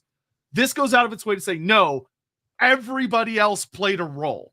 Where now it specifically points out Grimnir is holding back the hordes of chaos in one of the gates. Yeah. Now, we know which gate, but they don't point out exactly which gate. They just basically point out that somewhere Grimnir is literally holding off demonic reinforcements of the gods themselves. Meanwhile, Lord Croak finishes his super spell, which is fucking fascinating to me. That they basically explicitly say that Lord Croak, the spell that he takes 10 years to cast, somehow plays into the Great Vortex. Which is really interesting. They don't say how he does it, but he is very clearly involved with tweaking Kalidor's spell, which I like a lot. I mean, it's clear. It's the great plan, because that's what the old ones work to. It's as simple as that. Lord Croak's like, I know what you're going to do. I've already seen that black. Now, as ridiculous as that may sound, but it is the great plan. There is no alternative. It is the great plan, which means that this entire setup, he's first generation Slann. He's freaking ancient. He works to the great plan. It's what he does. This entire thing was figured out by the old ones, regardless of what the text may say here or there about their blindness. This almost certainly was an outcome that was perceived, because the alternative is that Lord Croak would have done something else, because he works to the great plan. Yep, and he's the only one around anymore that even knows what it is. So the last little bits about this, they just have some teeny tiny kind of wrap up notes where they talk about, an Aryan dies and all that other stuff. They do have the super interesting. So this is the first time we see the interesting note that when the vortex is created, the elves for the first time see the vortex, which is brimming with all the colors of magic. Yeah. And it seems to imply that this is the creation of colored magic. Yeah. Pretty much makes it certain that this is when magic becomes a thing, and they state it for clear inside the magic rules later that this is when arcane magic as we understand it today, with its 8 colors of magic or more, if you believe that's the case, its 8 colors of magic become a thing. And this really causes people like, say, the Slann an issue. It means that the elves have to completely relearn everything, and as they find out, as we'll discuss later, it's not as hard as you might think. Yep. And then the last thing, and like Andy said, the fascinating thing is the very last paragraph of this entire section of the book literally ends with, maybe this was the great plan all along. Exactly. Like, that's basically what the last paragraph says, which is fascinating. And I think there's no maybe about it. This is just a classic piece of misdirection, an attempt to try and add mystery where there is none. It basically says the great plan, the purpose of the great plan is to make Age of Sigmar. Yeah. It's basically what it says. Yeah. And there is no mystery here, for all they're constantly couching it as if there is a mystery here. But for all they attempt to do that, there is none. We know what the great plan is because we see what Croak is doing. He's doing something regarding the vortex, which means the vortex is the great plan. That's what his spell is. In fact, everything that Croak is doing, whether it's dismissing demons or whatever, holding the planet in orbit, whatever else he's doing, all the other first generation Slann, everything that they're putting into place, all part of the great plan, because they wouldn't be doing it that way otherwise. So for me, it seems super clean. Yep, and I really like it. I like it a lot. Me too. I'm gonna be honest. I think it's brilliant. But I will add, for all I'm saying that with a certain categorical certainty, the fact that it is not stated with categorical certainty is essential, because that adds doubt to the lizardmen, adds doubt to everything that occurs. It means that the old ones keep their mystery, even though if you look between the lines, that mystery seems somewhat less mysterious. Yeah, that being said, there are some fun mysteries of, obviously, I do like that it seems very strongly to say that the old ones didn't necessarily want it to happen the way that it did. Like Andy said, yeah. 1,000 ways this could have happened, this was probably the worst way. All right. Commander Bone, couldn't watch the stream, had to go over the train home. Dwarf question, anything new in the lore about runic units like rune golems and guardians? Also, can dwarves take shard dragons? That's not really what they tackle in this at all by any means. No. They keep the rosters that you get in like the Forces of Fantasy book are very much like, okay, here's your old like Warhammer Fantasy minis. Here are rules for them, and we'll come back around to you guys later. Is really the way the books kind of come off. So as far as like new lore on runic units, nothing really. That'll probably come up later, but right now there's really nothing. You got your basic book, which covers all the troops you know already, and they're going to release specific little tomes, which will be filled with specific armies within a specific context. So adding in extra lore there rather than these broader books.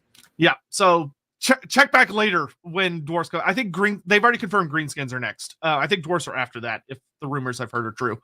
Tanaka Skyler, they call Lord Croak the Chaos Slayer. Big fucking gun division plays in the background. Yep. Good old Doomslayer. Even though we all know actual Doomslayer is Oxyotl. But CB4N really seems like Lorebeards and Lawhammer did all the work here. Totally watching this plagiarizing. Thank you very much for your vote of confidence. But I don't think so. Mr. Wargamer, Kislev and the Border Princes, bear-like symbol on the new map. We'll love your map. We will get to the map. I promise. We will. We may not do it this stream.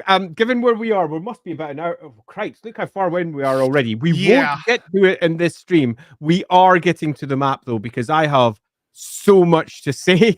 Yes, definitely. The map will be better for a different stream where we're talking about like the now. So like the War and the Border Princes, because that's the now, which we're not gonna I think that'd be a far better way of handling it, because I wouldn't like to give it short shrift, because there is so much that we can discuss about it. Yep. Adam, did we get any new lore for Bellacor's timeline? No. Be'lakor is not ever brought up, really. Obviously, he's still a big deal. I will say the one thing that will be interesting for Be'lakor that I like is the reinforcement that it's not just demons at the start, means that Be'lakor's empire that he would have had back then will not have just been demons, which it's going to be everything you can imagine, which makes him even a bigger deal, and also explains why he was worshipped to the point that he got so arrogant that he tried to take on the gods themselves, because he I'll slash that with arrogant stroke powerful. Yeah, that's true. Yeah, so like he had an empire of lots. But thank you guys. Anyway, so onto the timeline. The timeline is really fun. We're gonna speed as much as we can through this. This goes back to some of the good old timelines of they make the Warhammer world ancient as fuck. So I'll say one reason why I like this timeline, because there was a book created called, I think, The Warhammer World or some nonsense like that, which was created almost as a licensed book, as I recall, and it had a timeline in it. It pretty much follows that one. I find it really funny. It uses the same dates. It starts off with minus 1500. And the first thing that immediately says is they have decided that the imperial calendar, without making any reference to it, the imperial calendar for the empire is the dating we're going to use for everything. And that is also super fascinating. Yeah, I would like that, because I honestly hated the change in 8th edition where like all the elves had different calendars, because it makes they had that. That was from 4th edition. That's well, it's like in like 7th edition, all of the books use the imperial calendar for their timelines, which was so much easier to read. 8th edition, they started doing like unique calendars, and it makes it a bitch to like cross-reference the timelines. So I have no problem with it. I just am amused that they didn't mark it, because normally what they do. There's no IC marking. It's there's just no IC. There's nothing. This is the default dating for everything, apparently. That's super funny. I didn't even notice that. I find that almost hilarious that they've done this, because if you came at this for the first time, you would come to the conclusion that, here we go. Are you ready? When you get to 0, let's see what 0 is. Oh, it's the twin-tailed comet arriving. Oh, it's Sigmar. Basically, they've said that Sigmar defines all dating in the Warhammer world, and that is a proper kind of nonsense. I think you mean Sotek? No. Not according to this. No mention of Sotek at all. Just because they were too lazy to. Anyway. Okay, so minus 1500. Really nice thing is that explicitly that this is the time of creation, which is an era that starts with the old ones showing up. and they explicitly say the time of the dragons ends. So lots of stuff happened before this. It's just that this is when the old ones show up, which I love a lot, because one of the older issues I had with some of the old lore is that it always made it feel like the Warhammer world just had like 10,000 years and that was it. This goes to show that there's so much more history that is just not being explored. I mentioned this in a previous stream, saying I often frequently, when it comes to dates, say it's up to 15,000 minus 15,000 years ago these things happened, because that's the date that was used in many books, and it's in the new book. So it's really nice to see that older lore coming to the fore again, because it makes more sense. Love it. Yep. Then we get the next bit, which is literally just talking about that it takes them roughly 10,000 years to get the world to the way we know it now, which indeed checks out. But like Andy said, coolest fucking part is that it explicitly points out the Celestial Dragon Emperor takes over what we know as Grand Cathay nowadays. He doesn't call it Grand Cathay yet, but he starts gathering, protecting the humans 100 years before the Great Cataclysm. So the Grand Cathay has an official start date of 5700 pre-IC. It doesn't. Grand Cathay does not.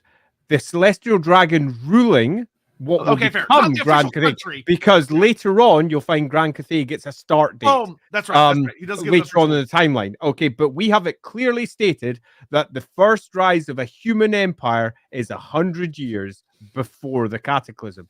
That's not just different to what came before. It's so different that it completely undermines some of the nonsense. It's not nonsense. It completely undermines almost all of the old world's old novels in terms of how they express the different species. Oh, the elder races, the elves and the dwarves. Yeah, no, humans are as old. They are as old. Their empires are as old. The dwarves at this point are scrubbing around in the dirt, about to dive beneath the surface because they get themselves a good old prophecy to hike it underneath the earth. They are no older than the humans in terms of their empire building. And I think that that's a fundamental change to the Warhammer world as a whole. They have just completely overwritten almost 30, 40 years worth of description where they constantly say that the elves and the dwarves are the older civilizations. They are not. It's as simple as that. They are not anymore. Indeed, you could argue that humanity is almost the oldest outside the lizard men. Which is but it's an argument. It's not true because the elves have got a whole kingdom going on at the moment. Okay, but it's an argument I'm sure some people would like to have. Yeah. We're going to skip the next couple of entries because they're pretty much just like little notes about the Slaw and the Cataclysm and everything, things we've already covered. Really fun new piece that I super duper like is that we get a confirmation of when the dwarves come back out. So the dwarves are underground for 600 years. The Cataclysm happens in 5600 before Sigmar. I'm going to say BS for the rest of the stream just to make my life easier. So 5600 bullshit is when the Cataclysm happens. 600 years later, the dwarves come back out from underground and they spend the next 500 years fighting in the war, expanding. This is when Grimnir meets and befriends Kaldor Dragonhammer and all that stuff. So we get and they also fascinatingly tell us that the dwarves expand from their initial holds all the way north to where they're bordering with the realms of chaos itself. And as far south as the Sour Sea. So the dwarves build the World's Edge Mountains Empire during the war against chaos, which is fascinating and kind of shows how powerful the ancient dwarfs were, that they weren't just surviving, they were winning. Like they were on offense. Yeah, they were definitely on offense, and they were and they had at their fingertips the received wisdom from the ancestor gods that were providing them with advantages, and one would presume parts of the great plan. Do not remove the lizardmen from all of this. The lizardmen, not the lizardmen, the old ones from all of this, because the great plan is in action here. As we know, they're going to succeed. Chaos will be brought to heel. Oh, sorry, I said Dragonhammer. I meant Dragon Tamer. Dragonhammer does sound like a cool name, though. All right, then we get the whole bit about we've got Anarian and all that jazz. All that's pretty much the same. We get the note that in 4500, that's when Grimnir leaves. I'm 45. No, 45. Oh, you're not where I was going to go. Where? Yeah, carry on. Yep. Blah blah blah blah blah. Everything happens with the wife and stuff. We get the year that Astariel dies. Yep. We get Marathi. Very little about Marathi. They just touch on her a teeny tiny bit. Very little Dark Elf stuff over the course of this. Pretty much missing. And again, it's quite clear that they were never really supposed to be a part of the whole game that they were releasing. They seem like they were not meant to be there, but the Lizardmen seem to be the opposite. They're everywhere. Yeah, which is weird. It really is. We can talk about that later. Blah blah blah. We get the break of the siege of Itza in 4450. Which I'm going to call out one little bit Lord, there. Lord Croak didn't do 10 years to cast this spell. It took him 30 years to cast that spell. I'm going to call out this one here because it makes it quite clear that he banishes all the demonic legions. From the world. From the world. All of them. Okay, so to put in perspective what this book is suggesting, which I love, this means that the elves, okay, so what this is saying is that the elves create the vortex, which is great. But the reasons the demons vanish is not because of the vortex, it's because Croak casts one spell that banishes every single demon from the face of the earth. Which, like, oh my god. And that's after he died, to be clear. Yeah, I freaking love it. When I read this one, this was last night. I read it and I went, "Oh, I'm going to reread that. Did I get that right?" I got that right. Alt F4ing on chaos. Wow. That's quite the thing. Yeah, so I super love that.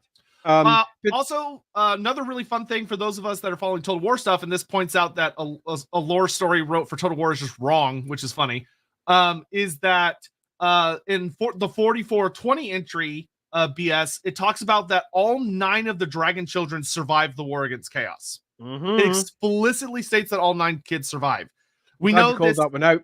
Yeah, so we know this means that the little granted it was a short story for the video game, so like massive amounts of grains of salt. But that means the story by David Geimer is just kind of wrong because it says that Shyama died before that. Yeah, in fact, I'll go slightly further on that. For those of you who are following the Total War lore in general, be aware that you, if you love that lore, are about to go through what people who have loved the lore for the last number of generations have gone through multiple times, and that is everything you know is no longer valid. It just isn't. Yeah. Everything that you know will and can and will be rewritten according to the needs of the studio. And that will mean characters that you thought were dead might come back. That means characters that you thought should be alive may no longer be there anymore. Be aware that this will occur quite a bit. There's no point in getting angry about it. It's just the way it works. Yeah, that being said, you could definitely tell that Total War had an early copy of this book for a lot of their lore. Like, it's pretty obvious. All right, Age of Recovery with the whole thing. Okay, Age of Recovery. This is the big one. Here we go. 19. The new, so Anarian's youthful son, Malarian.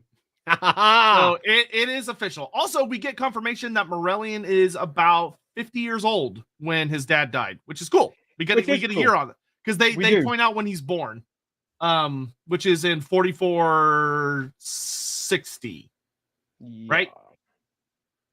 Yes, yeah, 4460 is around when he's born, so he's 50. So he's about 50 years old, or no, 40 years old. 40. There we go.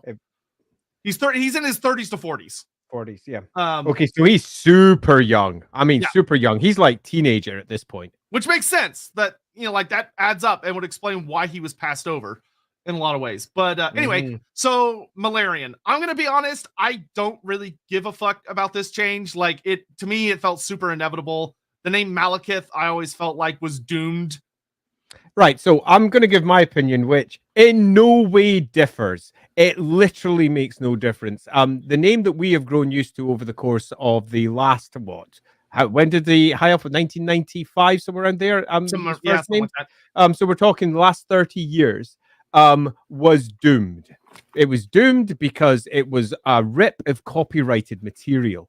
And they may have wrapped it up in a variety of things, but it's a problematic name that if anybody calls them out for it, is going to get them done. So the chance of it sticking here, I thought, was always going to be low because it left them open to a chance of being sued. Here's the thing.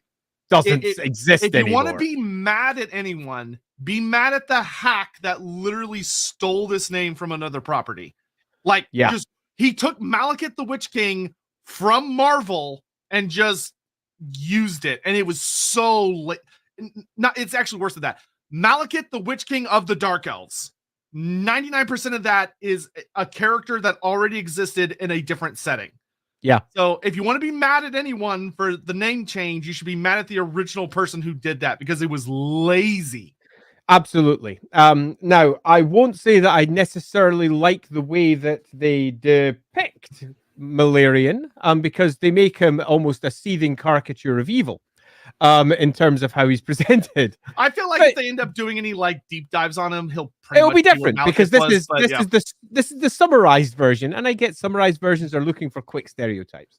But cut a long story short, I will say Dread King though is Dread King goofy. made me laugh. It's goofy. It's goofy. I understand they don't want to use Witch King because like Lord of the Rings had Witch King. It's like the good old Dark Elf Dreadlord. It's the Dreadlords, and he's the Dread King. You know, it sounds silly. Like I do wish they had come. Like I would have liked him doing a play on Phoenix King instead, like picking another mythical beast name instead of just he's dreadful. Like. Yeah. He's like, oh, I'm the bad guy, so I'm the Dread King. It's like, why? Yeah, why would he call himself that? it's proper "Are we the bad guys?" moment. It's just I know it's like Witch King at least was understandable because it's like, oh, he's using like different kinds of magic that is But even then, Witch King was kind of a weird name because like I don't think witches exist in elf culture. Yeah, well, it's a translation. That's true. Sorcerer King. You can get off with that. And he is literally that, so that's kind of cool. I'm okay with that. But it's Dread King. Yeah, it's whatever. Like I'll always roll my eyes at it, but it's fine. Life goes on. We've said our piece on this, and I think both of us are in agreement about this one. It's a bit of a rubbish name, but we'll live with it. Yeah, I will say the one thing I do like about Malarian more than Malekith is it sounds more like what a Narian would actually name a son, considering that he named his first son Morellian.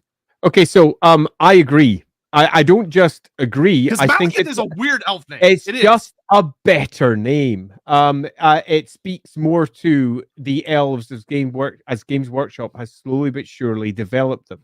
It's a better name. I just prefer it. Yeah. I'm used to Malekith. People that can hate on me it's a better name. Yeah, I like Malarian a lot. The Dread King is the part I roll my eyes out, but like Malarian, I'm full on board. I like it. Yeah, I think complete agreement with you. No disagreement at all. So where do we go next?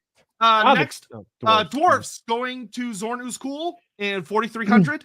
I really like this. I'm going to pop up one little extra detail here. Minus 4420 when the vortex goes up. That's the point when they cut off the history inside the books here, and there's a reason for that. That's because that's when Warhammer begins.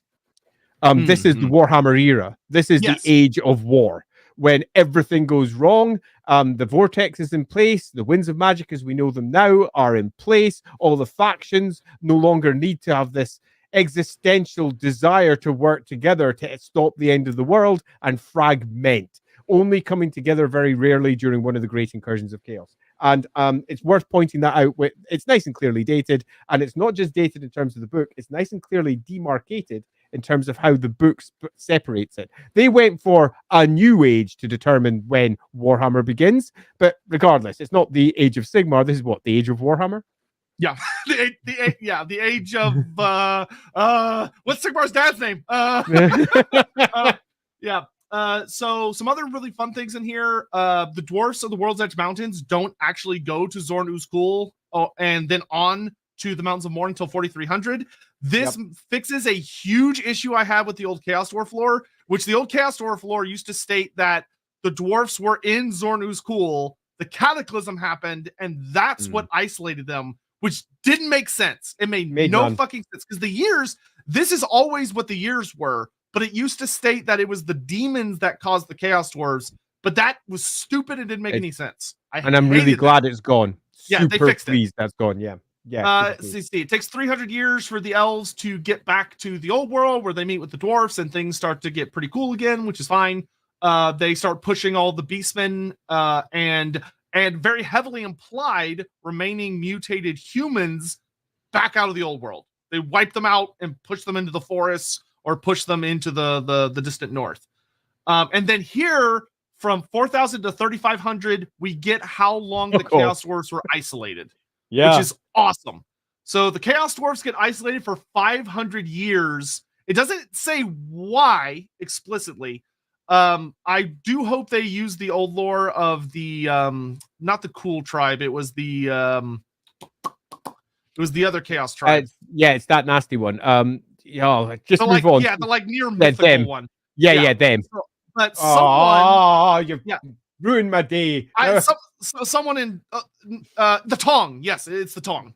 Thanks. The Tong tribe. But this is awesome because it goes to show they were cut off and under siege for 500 years.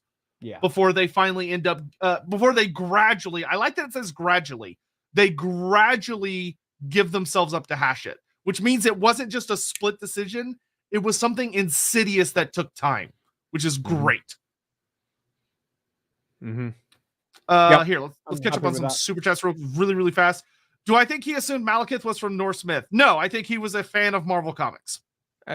Yeah, sure. Who knows exactly why? I mean, Games Workshop, particularly that era, were noted for just lifting stuff they liked and using it. The whole concept of chaos is not original. That came from someone else. The whole concept, in fact, of all their army lists comes from something else. It's only through development from 4th edition onwards that they've become very much their own thing. But they do have a lot of holdovers. And sadly, a lot of holdovers get reinstalled back into the rules as well as people look to those old books. So sometimes it goes full circle. Who knows? Maybe we'll have Malekith back again and come 2030. Yeah, who knows? Yeah. Disney Plus pitch this week. What if Malarian fought Malekith over to get his name back? Like I said, I'm just not that dedicated to the name Malekith. I just don't like it as much. Yeah. Like I get that I'm used to it and there's the nostalgia I have for it, but that's all I have for it. Okay, I always hated it because it sounded like Badkin. He's the bad one. Get out of it. Never liked it as a name. It was so bloody obvious, and it's really good to see it change into something. Malarian is like just a better he sounds name. Like an elf now, so I like it more. Ditto. I'm going to get over that one super fast. Yep. Let's see. Here we go. Yes, as the power of Cathay grows in the east, we officially get Grand Cathay is dubbed Grand Cathay, and the Celestial Dragon Emperor becomes Emperor in 3000 BS. Okay, so we have ourselves basically two. Yes, fucking hell. We have 2,000. If you got a better one, let me know. Not really. We have 2,000. We can do BE before Empire. Before Empire, sure, because that's better because it was on his coronation. It wasn't his birth. That's true. So let's do BE. BE. Okay, that's slightly better. So we've got 2,700 years worth of Cathay in various states until eventually, at this point at 3,000, it's consolidated as Grand Cathay. It's quite possible Cathay as a, let's just say, a realm has been around for 2,700 years by this point, but it's now that all of the surrounding areas are brought underneath a single rule, and we have Grand Cathay for the first time. Yeah, what I like about this is this seems to, the thing that it seems to suggest for why it's now Grand Cathay instead of whatever it was before is because a lot more humans come to join the Empire. Thousands of human tribes fleeing the ogres of the Mountains of Morn and the various monsters that live there, and fleeing the north, because the Great Bastion hasn't been built yet, which I like that they kind of explained that the Great Bastion almost wasn't needed yet. Like, there were thousands of human tribes that lived in that part of what we now know as the Eastern Steppes, who are now fleeing from certain forces of chaos into this place where chaos is being held in check, because there's a Celestial Dragon Emperor and his 9 kids and his wife capable of fighting back the forces of chaos. Yeah. So that's really interesting and does a good job of explaining why those borders form and why the Celestial Dragon goes, you know what? All right, I am Emperor now because we have a lot of people. We have a ton of people. We need a government. And it also sews up some of the lore contradictions where we have ourselves Cathay being founded approximately 3,000 BS before Empire BE. But we also have things that Cathay has done before that, and it gives us that lovely bridge from minus 5,700 to minus 3,000, and we can fill that in with all manner of new bits and bobs, and I think that's good. Yep. And then the last thing for this particular page, and then we'll catch up on Super Chats real quick, is that Belshazzar dies. Yep. And Malarian cackles because Malarian's a bad guy. Yeah, and then he catches on fire. Hilarious. And is found wanting, which actually slightly contradicts other pieces of lore. I think they're gonna purpose, especially because of how unpopular that end times thing was. I think they're gonna try and make it as nebulous as possible. That way, people can just have their own headcanon and just live with it. I think there's an awful lot of there's a lot of end times retconning. There's a lot of end times retcons. I'd say it's not so much retcon as smoothing.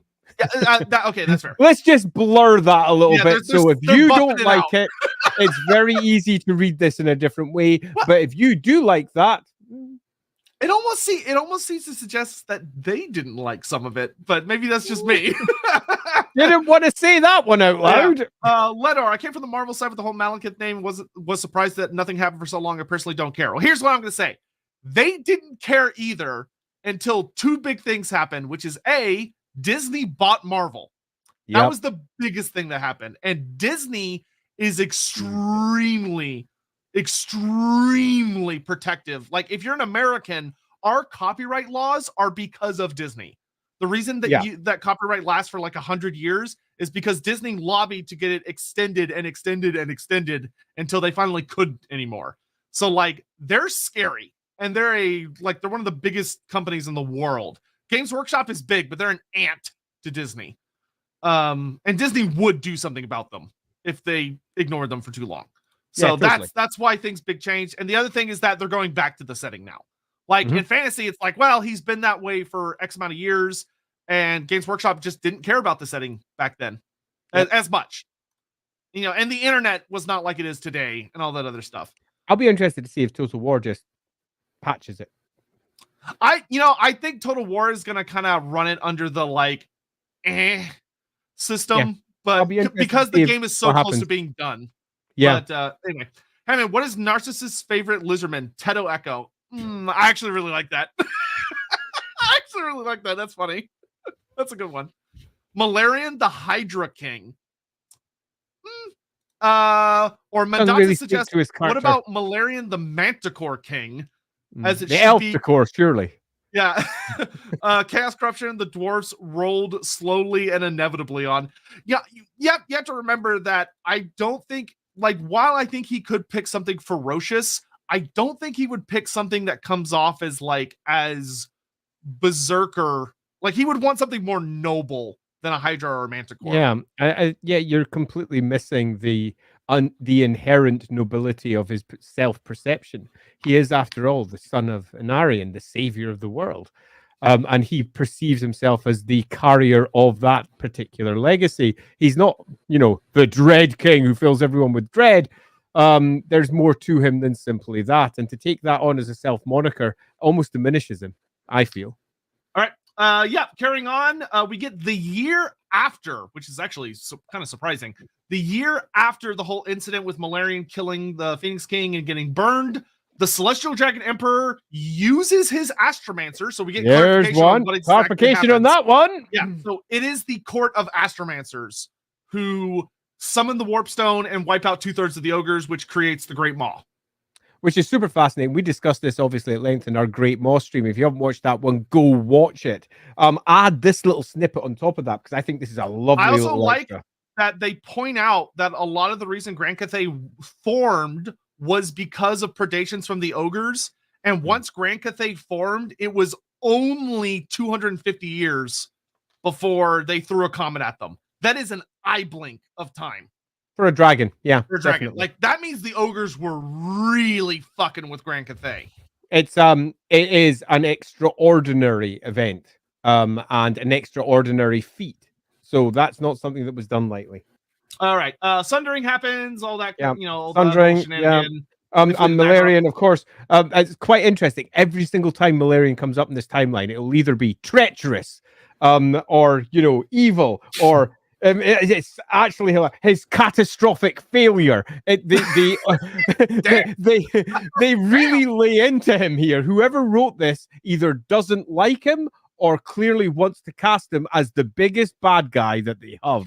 It's fascinating how the language is being used. There was a salesman over that guy's shoulder being like, "We're selling high elves. We're not selling dark elves. Make sure you word this in one particular fashion." 100%. 2700, the Chaos Dwarf show up. Also, the Chaos Dwarfs get a surprising amount of stuff for a non-playable faction. Yeah, this actually fascinated me, just how much this timeline focuses on something that isn't in the book, that is no part of the Dawi, really, because they're a separate force in the same way that the Dark Elves are separate to the High Elves. And we get pretty much nothing about the Dark Elves except for the founding of a city or two, and that's about it. And the Skaven. Yeah, 100 years later, the Dawi Zar invade the Darklands and the Mountains of Morn. Yeah. And here we go. I love this quote. 2500 BE. Cetra unifies the disparate necropolis cities in Nehekara, making it the first and greatest true human empire. No, I call bullshit on this because Cetra was merely reforming that. I know. It's like, what about Nehek? Where the fuck is Nehek? Seriously, Nehek is arguably the more important figure for the foundation point of Nehekara, strangely enough. This is Cetra propaganda right here. This is mighty Cetra propaganda being dropped in right here. That, when I read that day, I almost rolled my eyes because this is not making it the first and greatest true human empire. It happened significantly before this. Yeah, literally centuries before. Yeah. So that is one of my biggest beefs with the new Tomb King lore. Is Nehek is never brought up. Yeah, not at all. I don't actually think I spotted his name once. No, he's not. He's not in this book either. Nehek is never mentioned. It's Nehekara, for goodness sake. Yeah, it's literally like the Empire of Nehek is what that means, or Kingdom of Nehek. All right, so otherwise it would be called Kendrakara, which is what Cetra calls himself. Like he would love for his empire to be called Kendrakara. All right, so we get the whole thing of battles between the High Elves and Dark Elves. And there's a lot of elfy stuff here. It's interesting how much stress is placed upon the elves, not just here, but right up to the Sundering, and how little is placed upon other species. There seems to be almost a dearth of creativity to try and fill gaps, to try and make sense of things. Instead, they're just taking existing timelines and siphoning them down, and where they conflict, they make them make sense. So there's not so much here, much creativity. What there is instead is a certain amount of siphoning of all the existing stuff into something that hopefully adds up. But it does mean that because most of the early timeline is focused on the elves, it's really elf heavy throughout these sections. Yeah, which I'm okay with. Now, what is interesting here is that 2198 is the first time where Malarian gets his title. This is when he becomes the Dread King and consolidates his power in Nagaroth. What's interesting is they very specifically do not call him the Dread King before this moment. So it seems that because I think in the old lore, he ends up dubbing himself the Witch King during the War of the Sundering. Whereas this seems to imply he doesn't do that until he consolidates power in Nagaroth, which is interesting.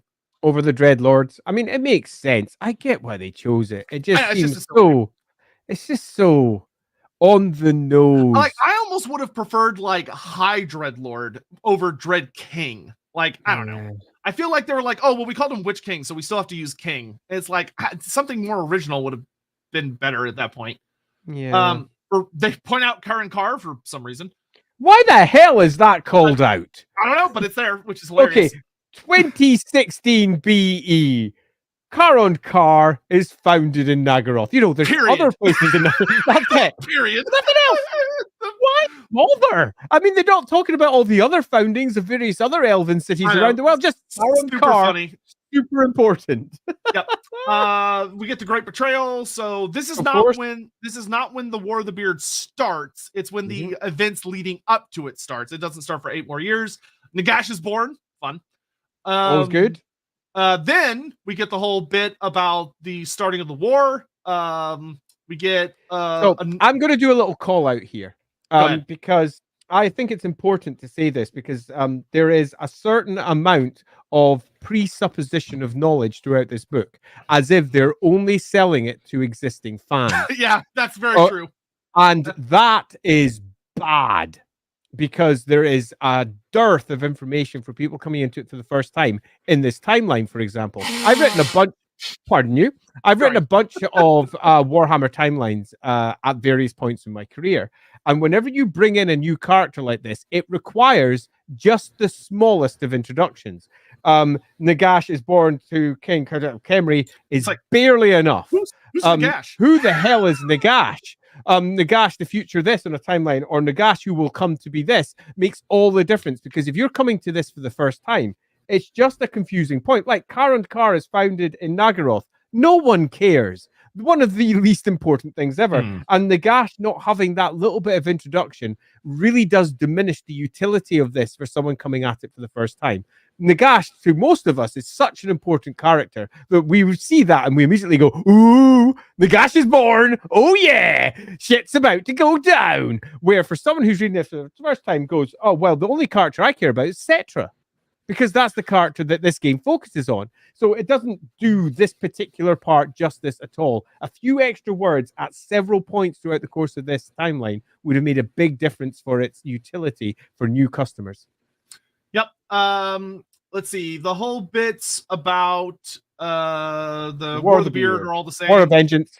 War of Vengeance, whatever. One thing I did find really interesting is they point out in 1968, they put this paragraph is kind of weird because it takes two completely different places and just sort of slaps them together because it all happens in the same year, where it talks about on one hand, the very big deal where Morgrim, cousin of Sorry Halfhand, kills Elf Lord Immeldrick at the Battle of Oregar, which is a big deal for the War of Vengeance.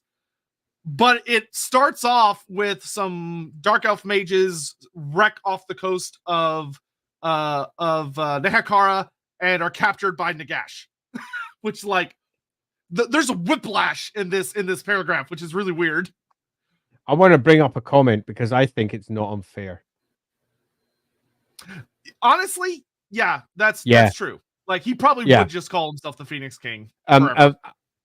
Gold Snake, I almost couldn't agree more. There is a certain part of me that might, because take for example our own history. Whenever someone makes a claim to a title and they believe they have it, they claim it. Well, that's why we got things like false popes and anti-popes and similar, because they claimed that they were the pope, not the other person. I'm the king. No, you're the king, as they all claim that they're the kings. His entire war is based upon his attempt to claim what he believes is his, which is the Phoenix crown. He is the Phoenix King. That is not just a fair point. It speaks far more to his character than the choice that they made. Yeah, though we don't have time. Okay, no, we don't. I think there's another. I think there's a huge discussion we could have in this one because that.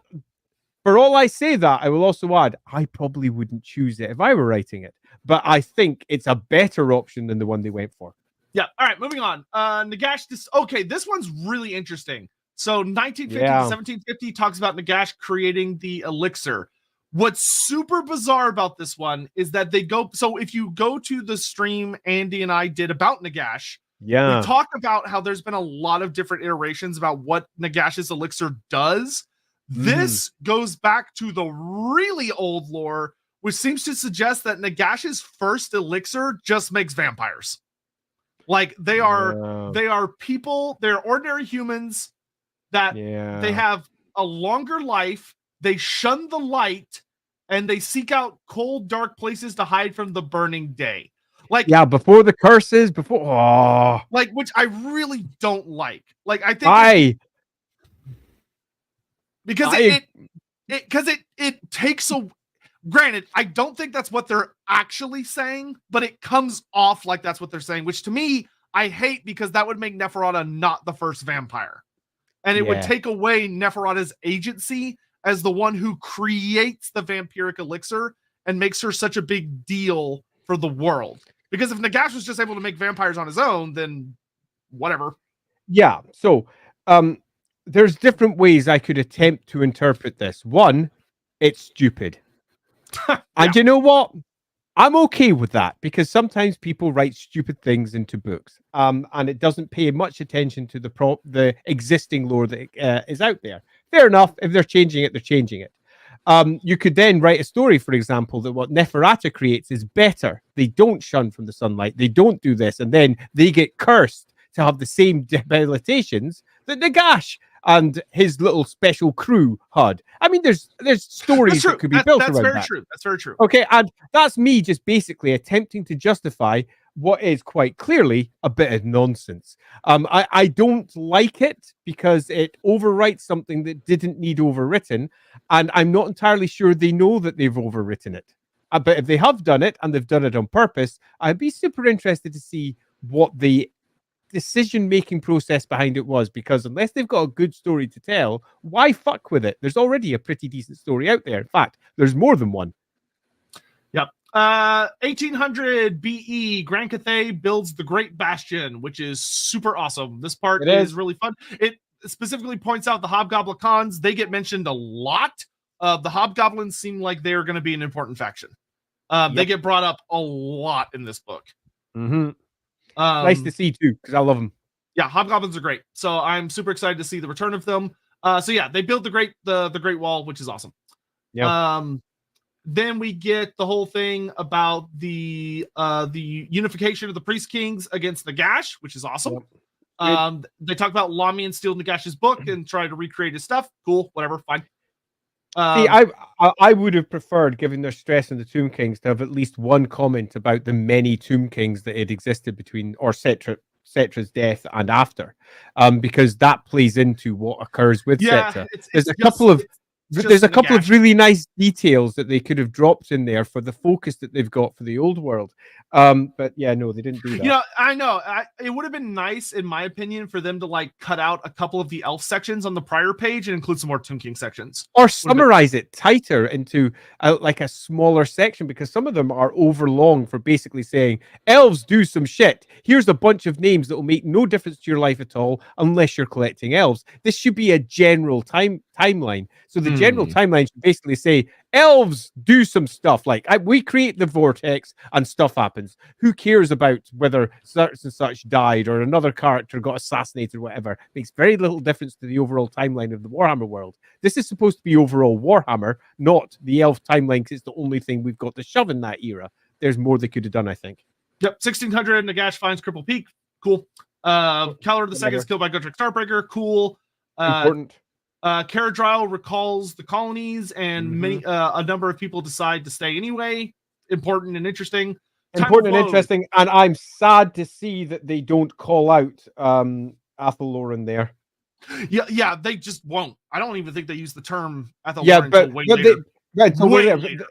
And I think that is a mistake, because even if you're not using the faction, it's an important part of the Warhammer world history. Athel Loren becomes a core component of the overall story, and to not include that in your timeline of the Warhammer world is just basically showing your hand, and that hand is, we don't care about them. Yeah, I agree. 15. Okay, this is a really important lore change in 1500. So 1500 talks about the time of woes, and it makes it a global time of woes. It's not just for the dwarfs. The time of woes is now a global era because they fixed it. They fixed the lore. I hated this. So in the old lore, there's an earthquake that ravages the Dwarven realms and Grand Cathay. In the old lore, though, the timeline was wrong because it had the earthquake in Grand Cathay being like several hundred years later. Yep. Which caused a lot of problems. They fix it and they put it all into one section where across the world are terrible earthquakes and volcanic eruptions. In Cathay sections, the Great Bastion collapse and there's a big invasion. In the World's Edge Mountain, the Dwarf Empire collapses. Karak Ungor falls to goblins. Beneath Cripple Peak, Nagash does a bunch of stuff and awakens more undead. And this is where we get the first mention of Athel Loren.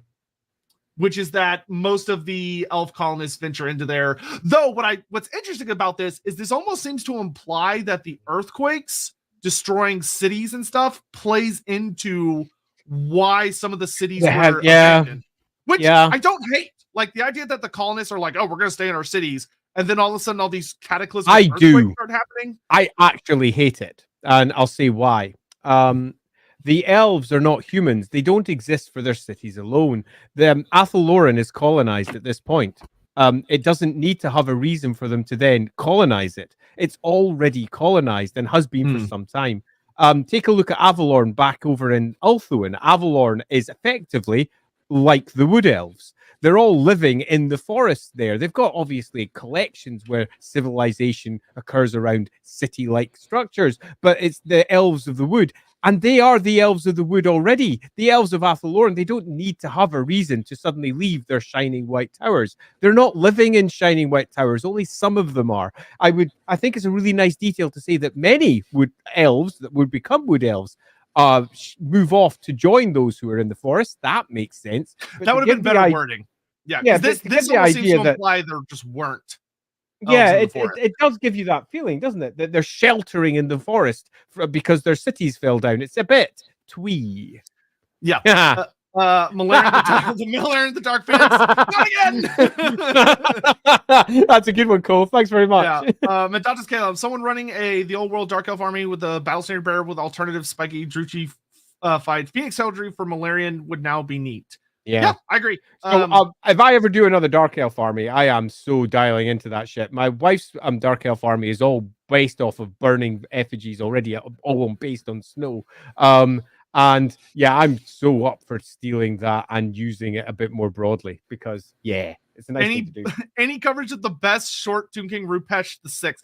Rupesh is never going to appear ever again in anything. He's a Black Library footnote in a David Geimer, I think, wrote that book. Like, he's a David Geimerism. I love him. He's great. I think it's fine to consider him a canonical character, but he will never show up outside of that book because the only way he would be the authors of future books would have to read that book, which they never do, pretty much. Yep, true fact. All right. Next up, we get so the Time of Woes happens. Carrick Varn floods. Cool. Yep. Sounds good. We start getting, this is actually the first mention of the entire book where we get a named orc warlord doing something important, which is interesting. It's really weird. The lack of chaos for the first, where are we now from we're not chaos hasn't even done anything so yet. the Great War comes to end it's around about 4420, isn't it? Yeah, 4420. There we go. So we've got ourselves 3,000 years of chaos doing fuck all. That seems just a nonsense. We've got 3,000 more of orcs doing fuck all. That also seems a nonsense, particularly when we go on to the orc section that they describe everything that the orcs have been doing. They've been doing stuff throughout this entire time, and to not just drop a couple of details about what is going to be a major faction throughout the course of your timeline that's attempting to show the entire Warhammer world. It seems a complete oddity. Yeah, it almost, it's written weird because it almost seems to imply that there's no bad guys until the Time of Woes. Like, until the Time of Woes happens, greenskins just aren't a threat, which it's not correct. It's just not correct at all. It's weird, particularly because we know that, for example, Nehekara was being constantly hurried by greenskins, and Cetra pulling them together. This is only for the timeline. Like, when we get into the specific sections, they call out a lot of what these guys are doing, but it's weird not to mention it in the timeline. Yeah, agreed. Carrick Varn, this is the first mention of Skaven. So the first mention of Skaven is in 1499. 1499. Because it talks about that the Skaven overrun Carrick Varn. There we go. So they just kind of show up. Though there is a weird thing we'll talk about later with them in a second. So anyway, Mount Gunbag is taken over by. I'd like to call it one small thing here. Is overrun by Skaven, loathsome rat men that tunnel from beneath the earth. Here they take the time to describe something just that little bit more because it's their first introduction. And that is what they should have done every time they were introducing something new for the first time.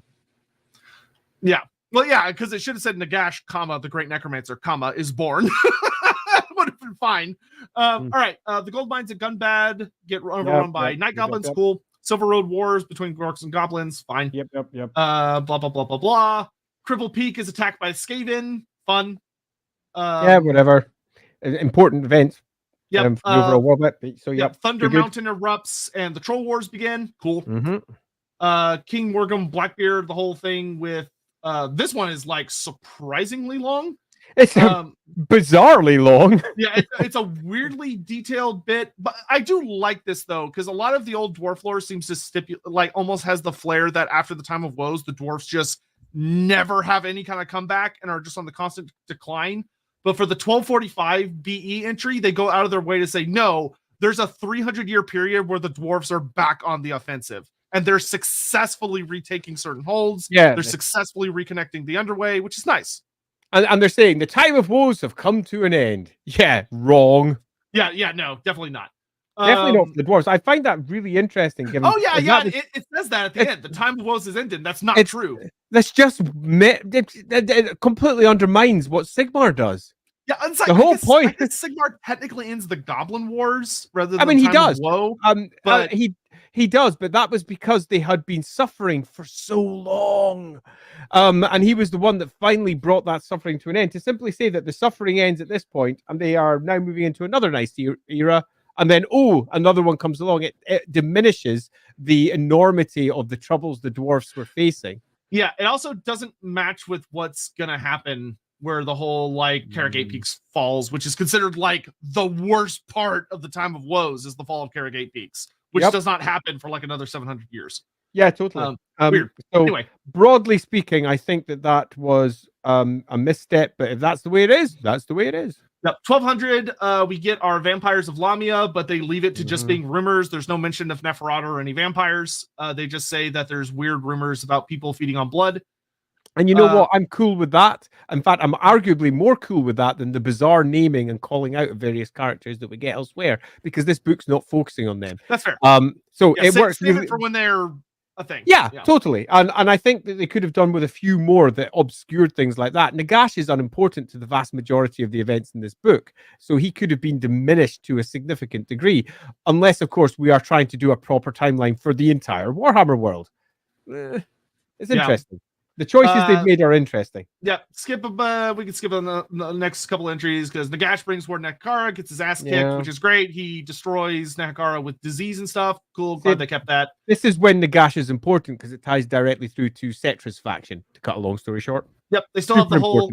Yep, Skaven end up undoing Nagash, which we all love. Caden discovers the body of Alcatazar. Neat. Carrick Varn's falling apart. The Winter of Woe. Here, Ariel and Orion happen. Very sudden. Very sudden. Yeah, that kind of comes from nowhere, doesn't it? Yep, and no explanation of what the Winter of Woe is. They expect you to know. And they don't even make it clear that it's elves. And to keep in mind, this if is you don't know who are, this is don't know who are 7 playable. No, 5. This is one of the 5 playable order factions, and they don't the Winter of Woe does not explain what the Winter of Woe is, where it is, who's attacking what, or that it's about elves. Yeah, indeed. No explanation at all. I mean, if you were coming to the setting for the first time, you would read that if you were a Wood Elf player to be and go, well, that's probably nothing to do with me. Oh, wait a minute, Athel Loren said something about elves, but it doesn't say anything about Wood Elves. There's no calling out of that at all as a faction. It's actually weirdly written in many places, this timeline. Yeah, if I was new to the setting, I would, based on this book, I would think the Lizardmen were a playable faction and the Wood Elves were not. Yep, agreed. Which is very strange. Yeah. 1095, you get the Beastmen attacking Athaloran. Once again, no mention of elves. 1000 is the first time they bring up elves being in Athaloran, and it's because of the Bretonnians. It's really weird, isn't it?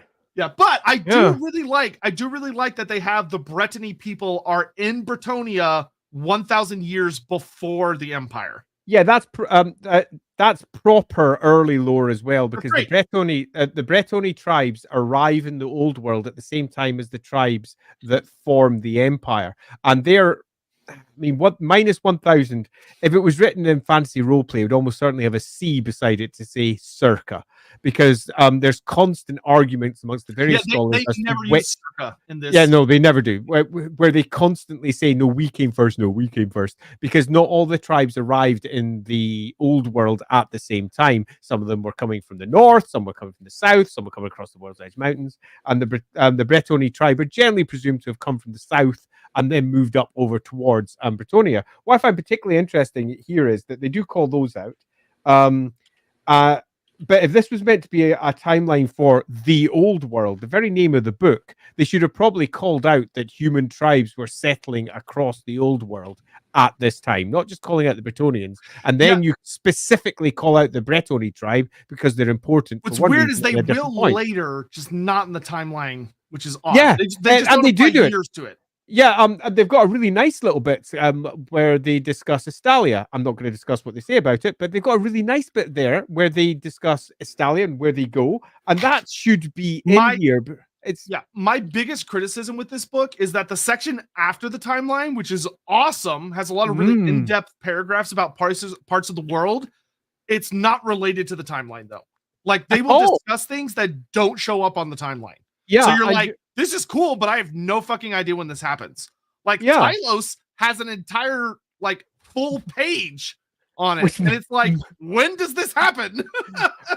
Put a huge smile on my face, trust me, because we love that story at this end. And again, it's not put in here. That it's like the timeline was written by somebody different who didn't quite get what the whole point of the book was. Yeah. But also kind of a hilarious thing is that in the 1095 entry, they use the epithet for Morgur of the Lord of Skulls, but then in 813 they refer to him as Morgur the Corruptor, which if you don't know that that's it's the a same different character, Morgur. Yeah, like that would be confusing for a new person. Like if you know Morgur, you're like, oh, okay, it's Morgur and Morgur again. If you're new though, you're like, oh, why'd they reuse the name for two different characters without realizing it's the same character? Yeah, and this is another classic example of where they should have had a small clause basically saying who Morgur is.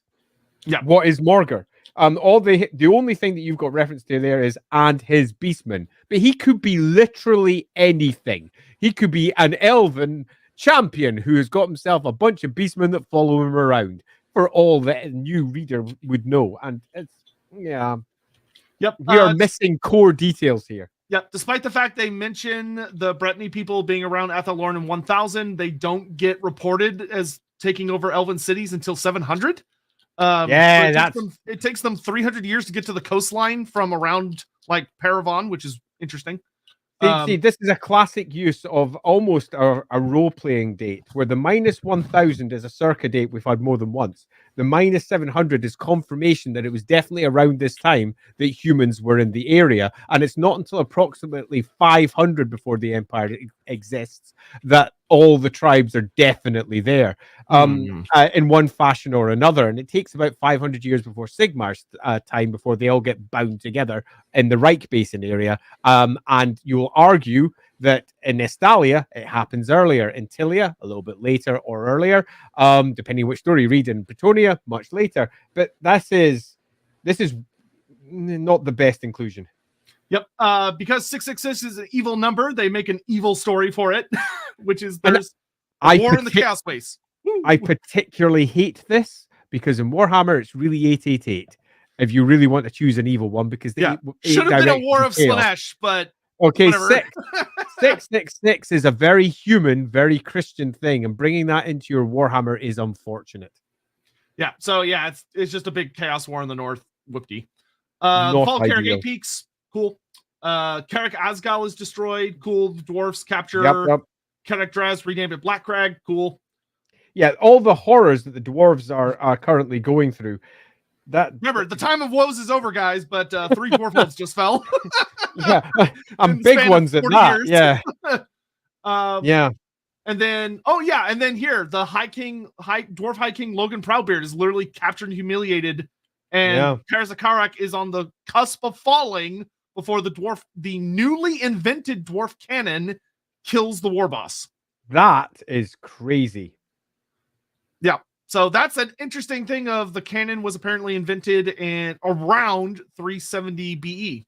Yeah, that's crazy. Particularly because it goes against some of the older ideas of the dwarves receiving a wisdom effectively from the old ones that allowed them to do exceptional things, and that the best dwarven technology is the dwarven technology that came from before, from their ancestors. Now we're getting the idea that no, actually the engineers and their equivalents are just inventing shit as and when required. I think that's what they're going to do, because I do like that for some of the older books, like in this, because what they're doing with these arcane tomes is the whole purpose of these is that they introduce sub factions. That's like the whole point.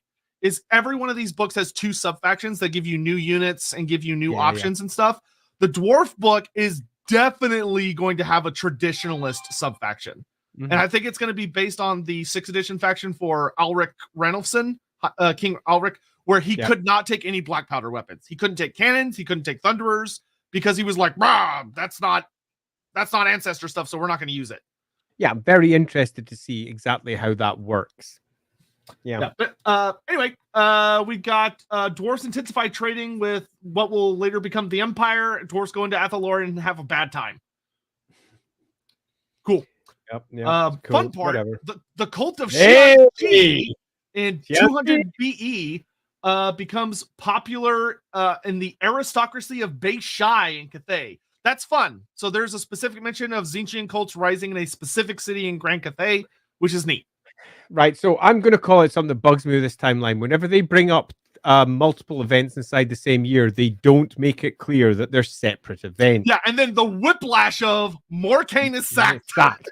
I mean, what? If you didn't know the lore, you would think that that was directly tied to the cult of Qianxi. Why wouldn't you? Because it's the next sentence leading on directly from that thing. It should have had its own line, perhaps a bullet point, perhaps some way of identifying it as a different point on the same year. And they don't do it. And this happens a few times in the book, and it is bad layout. Yeah, it's bad layout. That's not the way they should do that. If they want to include events like that, there should be a circa, and there should be like a new paragraph or like an indentation or something. Or it should say like, meanwhile, over in the Badlands, Morcaine is sacked. Like you need to call, please. You need to call this out, and it hasn't been called out. But of all the rants we're having, these are pretty minor stuff.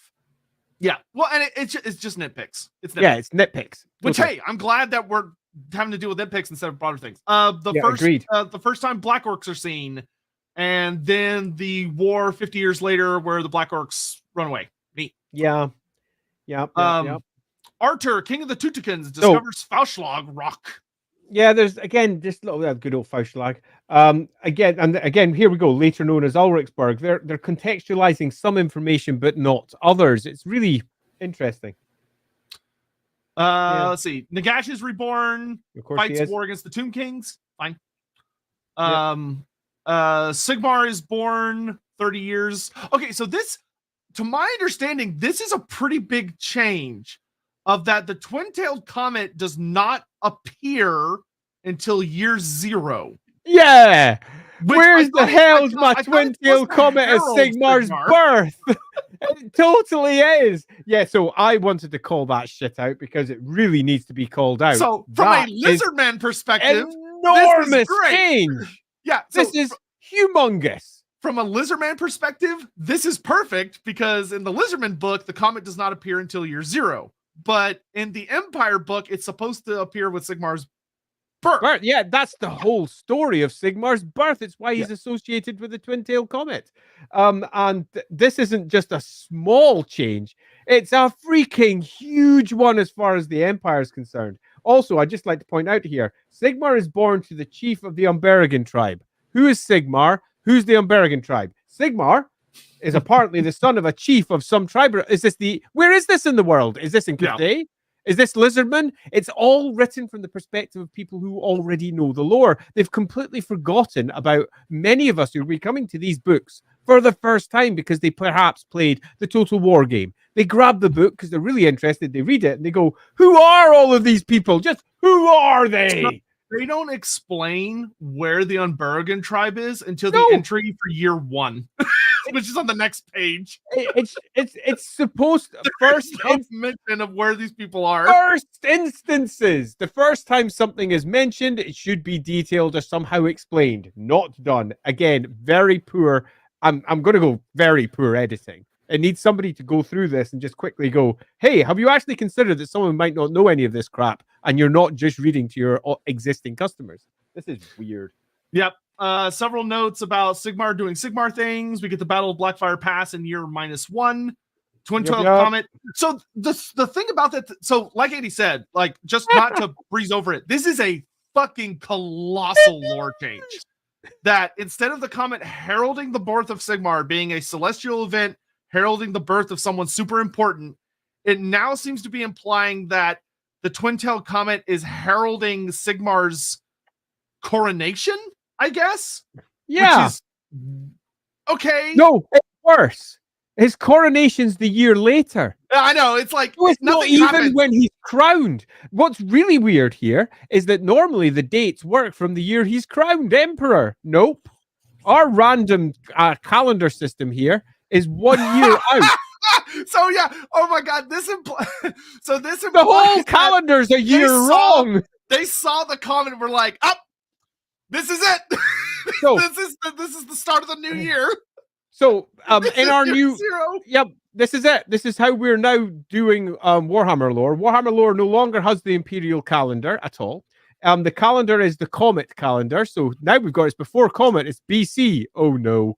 And AC after comet. Okay, so we only have a single comet ever, a twin-tailed comet. It happened in year 0, which didn't herald Sigmar's birth, which didn't mark his coronation, which did nothing to do with Sigmar. They just randomly assigned the comet to Sigmar now because there's now no longer a tie to him. So it is the weirdest one. What I will say for this, I think whoever wrote this goofed up in a silly fucking way. In the sense that I think whoever wrote this genuinely did not mean to imply that there is a full year -1, year 0, year 1. I think he's literally trying to imply there's year -1 and then year 1. But then year 0. Because why would you have a year 0? Like that wouldn't exist. You would say then you would just go, it's year 1. Yeah. So there wouldn't be a year 0. Why not wrap it into Sigmar being crowned? It's just a really weird way of putting it. If they're trying to say that the comet is now associated with Sigmar being crowned, they have rewritten one of the most long-established pieces of lore concerning Sigmar, pretty much since the first edition of Fantasy Roleplay, where it was all established in there, and every single book that came after that detailed it. This is a bad change. This is a bad change. Really big in terms of changes. What they should have, because this throws a lot of shit up in the air of like, if you see the Comet of Sigmar if you think of it in 8th edition end times terms, you see the comet and you go, oh, that's heralding the rebirth of Sigmar. Sigmar's coming back. That's not what this implies anymore. Where unless they're just suggesting that like over time people have like associated it with the birth of Sigmar, which I'll give it to them. That's possible. You know, in our world, people think, oh, Christmas is when Jesus is born, and that's just not true. But there's a problem. There's a problem. We have dwarves. Yeah, that's true. But dwarves who are quite clear. No, I'm telling you now, we were there and we've got it in our record. You're Sigmar, you were born a good 30 years before that comet were around, and you respect us because it's part of your religion as a Sigmarite. You have to respect us, don't you? Yes, you do. I would counter argue dwarves would go, Skaven are a thing, and humans still go, nah, fuck that. Yeah, no. Yes, no. I'm trying. Okay, it's weak. I will say I don't like this change. This change, if this is the intended change, and let's say it's not a goof up, I think it is an incredibly bad one because it not only rewrites Sigmar's tale, it rewrites it worse. It rewrites all of the end times material. It rewrites the point and symbolism of the twin-tailed comet. It completely changes everything. Yeah, no. What they should have done, and if they happen to be listening, can do to fix this very easily, is that the comet first appears and is visible when Sigmar is born, and then it reaches like its climactic full size, or like it reaches its zenith on his coronation, and then like vanishes after that or something. I mean, that's one way to put it, but they do use the word appears. I know what they said. I'm saying how they could fix it, okay? Yeah. It's as it stands, if they run with this, it has broken a lot of lore as we know, and the entire cult of Sigmar will require a rewrite. Yeah, well, everything would require a rewrite. Yeah, pretty much. Like even the nature of Mordheim and the end times and all that shit would require rewrites. Yeah, totally would, because all the symbols for no reason. That's the other thing. It's like for no reason. Yeah, other it just than seems someone to be trying to be like, oh, comet important and calendars start here, so therefore comet. It's like no. Yeah, indeed. All right. Sigmar founds the Empire. Yep. Nagash travels north. Okay, this is interesting to me. No mention of Morkar the Uniter. Yeah, I find this a fundamental error in terms of attempting to depict what the Warhammer world is. The cycles of chaos incursions, the ever chosen, is not just fundamental, it's enormous. And it's also arguably what they're running towards when we head towards the inevitable gates of Kislev and Azavar Kul.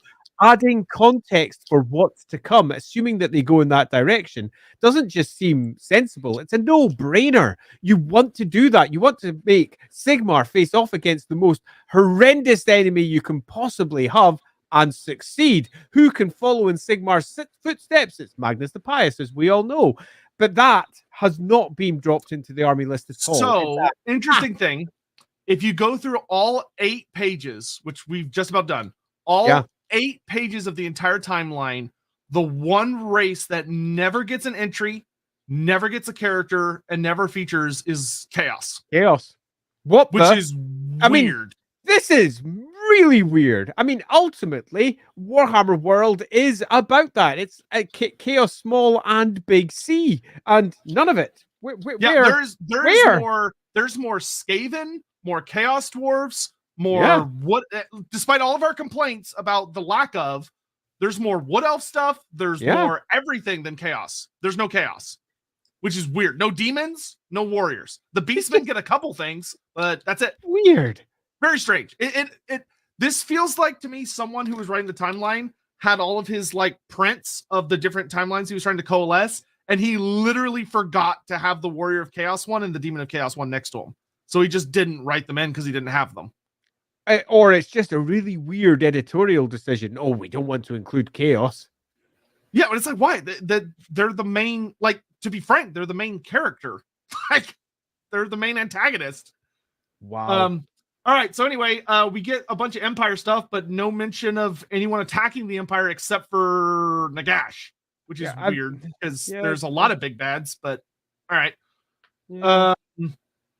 You get the first Grand Theogenist, you get Marienburg being absorbed, the Brittany tribes dealing with Orc hordes, but this is still well before Gilles Le Breton.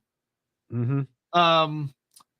This one's kind of interesting. 698 representatives of the Phoenix King arrive in Grand Cathay. Took a long time for the Hiles to establish that. That to me seems like utter bullshit. Yeah, that one's odd. That's weird. Like the elves established their global empire like thousands of years earlier. Yeah, more. Yeah, more than actually. Yeah. And Grand Cathay's been a thing for a very long time by this point. that just feels wrong. Yeah, that feels. Let's if we're being generous, say that this was just one diplomatic event amongst many. Yeah, that doesn't make any sense. It makes no sense. It's just weird. Gilles Le Breton unites Bretonia. Cool. Good. Norse raiders show up in Sartosa. Neat. Mm-hmm. I don't know why that's called out of anything, but okay. That is bullshit as an inclusion. When we don't have the foundation of, say, Kislev. Yet. Oh, no, it's about to come. Oh, no, it's coming up. It's coming up. Is it? Is the foundation coming, or is it just... there it is. It is. Okay, it is. Kislev stuff. So I retract. That's the first mention of the Norskins in the Warhammer timeline. And it's about them setting up on Sartosa, the island of pirates. Yeah, this is where we needed to have some sort of chaos lore. Having Morcar slammed down into the Empire, the Norse tribes having been driven out of the Empire by Sigmar, and many of them, disgruntled and upset, come along with Morcar. And they come slamming down into the Empire. It's revenge time. That's when we first bring up the Norse, because the North Sea tribe was pretty much ejected from what will become the Empire by Sigmar, and they come back for revenge. That's a great time to include them, and also ties them to Chaos, but not inextricably. They have become allies in this case because, well, Sigmar done them wrong as far as they're concerned. But clearly, that's not happened here. Yeah, no, they're too busy setting up for pirates. They are. Pirates of Sartosa. Yeah, Black Plague. I've read this exact paragraph from some other books, so neat. Yeah, same thing again. Emperor Boris Goldgather dies. Cool. Yeah. Van Hal dies. Cool. Count Mandrick gets brought up. Nice. King. This one is just a flat out random note, though it's fine. I cannot say this guy's name, but it's like King Guillaume. There you go. Guillaume defeats the orcs at the Battle of Amandur. Hashtag not French. Battle of Amandur, and drives them from Bretonia once more. Cool.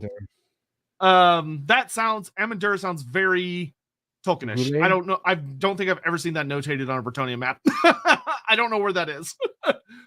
Mandrick Skaven Slayer is assassinated. Fun. This one's great. This one's really interesting. 1175, Cetra invades Bretonia. Tries to, actually. He's met at Savage Point, which is just outside Bretonia, by Admiral Henry Lemort. Of course, Lemort. And Cetra's fleet is defeated, but Cetra escapes. This is interesting because it kind of, and you'll actually see this kind of a couple times. It implies, despite the fact Cetra is an unstoppable warrior and an incredible general, he's apparently kind of a shit admiral. Like, he's really bad at naval warfare. Which, to be fair, Guillaume. Thank you. Guillaume, thank you.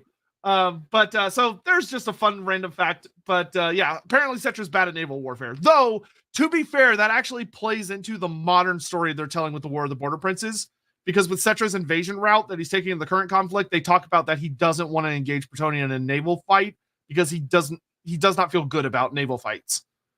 So that is relevant. I've just noticed the book contains another contradiction. I missed this one. Well, we're about to get it. With the foundation of Kislev. I'll get to that when we get there. Grand Duchess Attilia in 1360 super fun because I've drawn pictures of her and she's great. And the Ottoman emperors are founded. Although it obviously doesn't mention it, Sigmarism is banned in Talabecland at this point as well. That would have been a really nice note for them to include. Yeah, it would have been fun. This one's fascinating. Can Queen Mishka, daughter of Radiboka. Oh my god. Okay.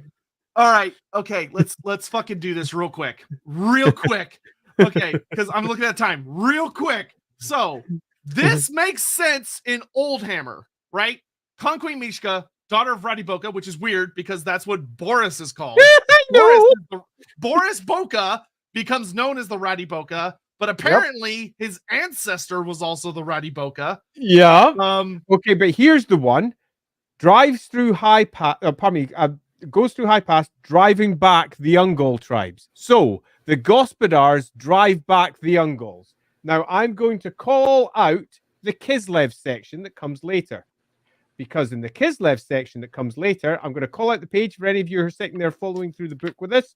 I can't remember where the Kislev section is, so I'm currently flicking through. I should have gone to the contents page. While you're doing that, it talks about 30 years later under Queen Shoika. Here it is. Oh, here it is. Right, are you ready? Yep. I need to find. No, in fact, carry on. I'll go find the quotation first. Okay.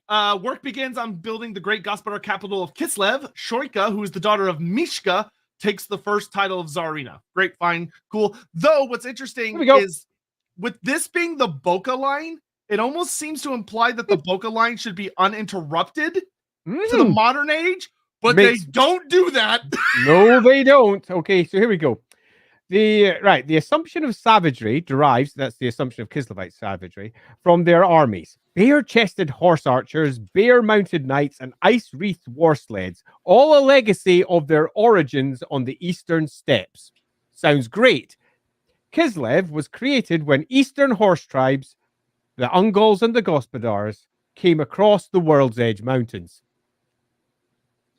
So Kislev was created when they came across, not when the Gospodars came over and kicked in the Ungols who already lived there. Yeah, they definitely need another 2 or 3 sentences to there add is some notes there. Something wrong there. Loosely, I caught this one out particularly because I wrote the Kislev lore and I wrote the Ungols got kicked in by the Gospodar section back for the roleplay game back in the day, and I was quite keen to see if they would change it. And I thought at the timeline, I thought when I read Kislev, oh, they've changed that. Interesting. They're making the Gospodars and the Ungols. And then the timeline's like, no. one.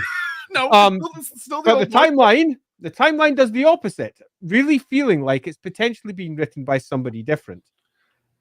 It could be, but like I don't. For me, the sentence, and granted, this is because I know the old lore. When I hear the sentence of that they both came from the Eastern Steppes, my brain thinks that the Ungol people navigated from that area first, and then the Gospodars came later. But I'm implying that that's not said. Yeah, I mean, it right there says Kislev was founded by both of them. Yeah, which is not. And just no, Kislev was founded by the Gospodars by the existing lore, but perhaps now it's both of them. And they wish to change it. I'm curious. I'm curious when they get a book, how it's going to clarify that. Because granted, Kislev's not considered a playable faction currently. Yeah, okay, we need to get caught up on super chats because this thing came. Yes, we do. Hey, Paul, thank you so much. Super generous. Thank you very, very much. So I want to thank you guys for your passion and enthusiasm for the lore. Watch hundreds of hours of Sotek lore series / Lorebeards. First time I catch you guys live. Appreciate. Hey, we really appreciate that. Thank you. That was super appreciated. You make sure you subscribe here on Lawhammer and check out hundreds of hours of Lawhammer content. It's just as good. Mentatis, did you notice one of the sidebars telling of how Bellicor shenanigans and Mordheim trapped him in an Everchosen there as well as broke time? Yes, we're not there yet. Yeah. We're not going to get there in this stream. That's quite a bit later. Yeah. But yes, which is cool. I'm glad they kept that. Hey, blokes, great day. Warham, Cecilia, Sartosa? Yes. It's all over the place. And mentioned several times, as we just mentioned with our random inclusion of Sartosa being raided by Norse raiders. The Southern Realms got a lot of lore. They got they did. Which to Hammond, real life Estonians has slain. Any new info? Tons a lot, yeah. Of info. But I will add that it's very general. So whilst there's a fair bit written, it doesn't say an awful lot. But it says just enough more that you're left tantalizingly hanging there, hoping that they will then detail it even further. If this is going to be playable Grand Cathay, and this is, we don't know what the fuck the future holds for Nippon other than they're mentioned, Talea and all those guys are like right in the middle. Yeah, agreed. So it seems almost certain that they'll get themselves one of the little faction booky things. They'll get one, and you'll get some nice Tillians, and they'll have a slightly different view. You get some nice Estalians, and they'll have a slightly different mix. And possibly they'll all work off similar sprues, and you can just change heads. Any news on Balkrek, Grimgorson, the Undead Slayer? No, I don't think he's strictly canon anymore, to be honest with you, but that's just my opinion. So undead dwarf characters shouldn't, like, it's kind of a messy thing of, like, as Warhammer has gone through various editions, they've had different understandings of how a lot of that would work. The idea that you would run into a undead dwarf that's not a spirit is pretty much non-existent outside of some really old books. That being said, why would his last name be Grimgorson? Because that author thought that sounded like a cool dwarf name. That's why. And totally. And Grimgor is very Casalid. Yeah, very. If anything, you should be asking yourself, why is Grimgor called Grimgor? And it's likely because he was given that name by Chaos Dwarfs that use a similar language. That seems far more likely to me. Yeah. Earlier you said that all 9 dragon children were born pre-cataclysm. Does that mean Shyama was potentially killed by the old ones? No. It specifically states that the 9 dragon kids survived till after the cataclysm. It goes out of its way to say that, which means that the short story by David Geimer is just wrong, which is fine. That happens. So Shyama did not die until afterwards, which means my theory of that she got killed by the ogres, which led to the whole incident with the ogres, is still potentially true, which I much prefer that theory. Yeah, I think it's a good one. And it also speaks to the massive overreaction. Yeah. Because, holy shit, they went really ham on that. Yeah. So what year were we on? We just finished the Kislevites stuff. Okay, so and I will say, it is super bizarre that, I'm just going to say it, super fucking bizarre that they came out with a new Kislev faction and they went with Romanov for the leading. Don't get me started. I'll start on a rant. Let's do that when we do the map. Yeah, that's fine. We'll do that another stream. Yeah, that because I have a rant coming about that one. It's an unfortunate decision on multiple layers. Count of Mindenheim proclaims himself emperor. There are now 3 in 1547. Cool. Night of the Restless Dead. That's a classic. Night of the Restless Dead is a super duper classic. 1,666 years after Nagash dies. That's the other weird thing. The 666 thing seems to in the Old Hammer lore was Nagash shenanigans. not chaos shenanigans. This book Yeah. tries to make it both, which is weird. Because like Night of the Restless Dead, it's a good one. Yeah, but yeah, cool. Night of the Restless Dead. 1707, Wa Ironclaw erupts into the Empire. Classic. The Elector, Count Eldred of Solent is killed and his Runefang is taken. Neat. 1757, Sartosa once again comes back up. Weirdly, Sartosa becomes the lair of pirates. They're clearly planning to do a little pirate faction. Apparently, hey, I'm here for it. I'm okay with that. Yeah, 1797, we get our first named vampire with Vlad von Karstein. Marries Count Isabella von Drac and spends the next 2 centuries infecting the aristocracy. They go in Sylvania. So this is almost perfect, but not quite. So this actually tells you who Vlad is. Vampire. Done. Brilliant. We immediately understand. And then it doesn't do what other parts of the timeline does, where it tries to separate up everything and put it on its requisite year. It just says, over the following 2 centuries. Great. That means we only need a single entry to get this in place. What this doesn't do is say where Sylvania is. Holy crap. It was so close. It was so close to being a great entry. And it's the entries like these that I think are great, assuming that they include all the requisite extras, because they sum up a nice, funky little detail that immediately ground you in the setting and showing you how it's changing, becoming something new. The Empire and everything about the Empire should, through the course of this 2,250-year spread, have a couple of mentions to also show the other factions that are building within it. The Empire and the Old World are the core setting here. And this is a really good one for that. But sadly, they didn't tell you what Sylvania was. Yep. 1850, they mentioned the Scable Civil War. What's interesting about this is they treat this like this is the first Civil War, and it's not. This is the second. No, it's they're obviously popping it here just to give a justification for why there's no Skaven in their setting. It would have been nice, though, to have had included 1 or 2 extra points in the timeline to provide context for this. They've got a little bit because obviously they completely flubbed the Black Plague, but that's so separated from this 1850 entry, it could as well not exist. Yeah. And I will say that I still think it's super bizarre not to have Skaven as one of the playable factions. Like, it's like, oh, they're in Civil War. It's like, yeah, but they're fucking everywhere. Yeah. You can't, like, anyway, I'm not going to get on that rant. Magruder of Marienburg is elected emperor by the Elector Counts. Grant Theogenes throws a bitch fit. Cool. Phoenix King Finnebar the Seafarer lands in Bretonia at Liang. If you didn't know, that's a reference to Margaret Thatcher, 1979, when she when she took the British government into a hellish place. And Margarita of Marienburg is very much the figure that destroys the empire and brings it to an end. Because of in other parts of lore, it's not just because of the cult of Sigmar. It's a much deeper issue than that alone. But yeah, good old Margarita. Yep. So in 2001, Finnebar, which hilariously, it calls him the Phoenix King at this point. He's not actually. He is not the Phoenix King. Like this is hilarious. They explain who Finnebar is by saying, "Oh, he's the Phoenix King," but he won't be the Phoenix King. Yeah, he's the future Phoenix King. He's not Phoenix King yet, because this implies that he became Phoenix King and then goes on a solo trip. Yeah. He's like, all right, peace, I'm out. Really odd entry, that one. Unless they've decided to completely rewrite the Phoenix King. You know they didn't. Somebody just goofed there. That's supposed to say the future Phoenix King. Okay, the War of the Vampire Counts. Neat. The Battle of Helfen. So what I find interesting is every single time they bring up Manfred von Karstein and Helfen, which is brought up a couple times, they never say he dies. They just say he's defeated. Yeah. Which to me suggests they're going with the 8th edition lore where he doesn't actually die, he escapes. Which I'm okay with. I did not like the story where he dies and then is just randomly resurrected by Gotrek and Felix. I don't like that story. I care little either way. One story, the other. 2201, which this is the same as it used to be, so I'm glad they didn't change this. Lewin Orc Slayer, the king of Bretonia, who is the current king, declares errantry war against the orcs, the greenskins of Bretonia, and starts clearing them out, which leads to some events in the modern age. Neat. Yeah, totally. And I like that entry, but it sort of weakens the earlier entry where they're saying previous person cleared Bretonia of orcs.